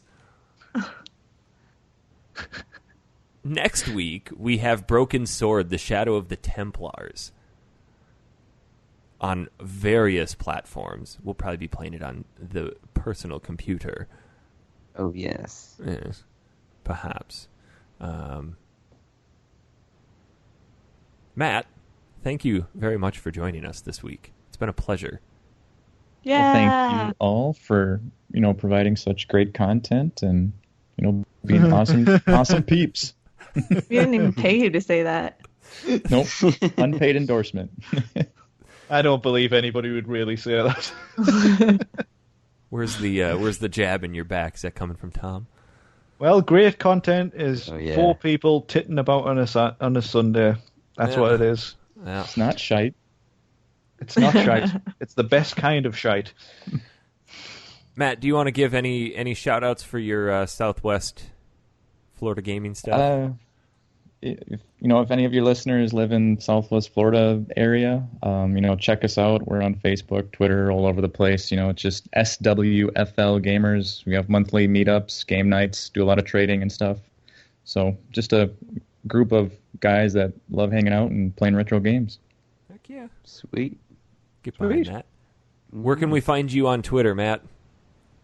At SWFL Gamers. Dan, Hello, Eric. how are you? No. Very well, thank you. How are you? Quite good. Where might we find you on the Twitter? On the Twitter, you can find me at Frosted Sloth. Jess, where can we find you? I'm a jazz.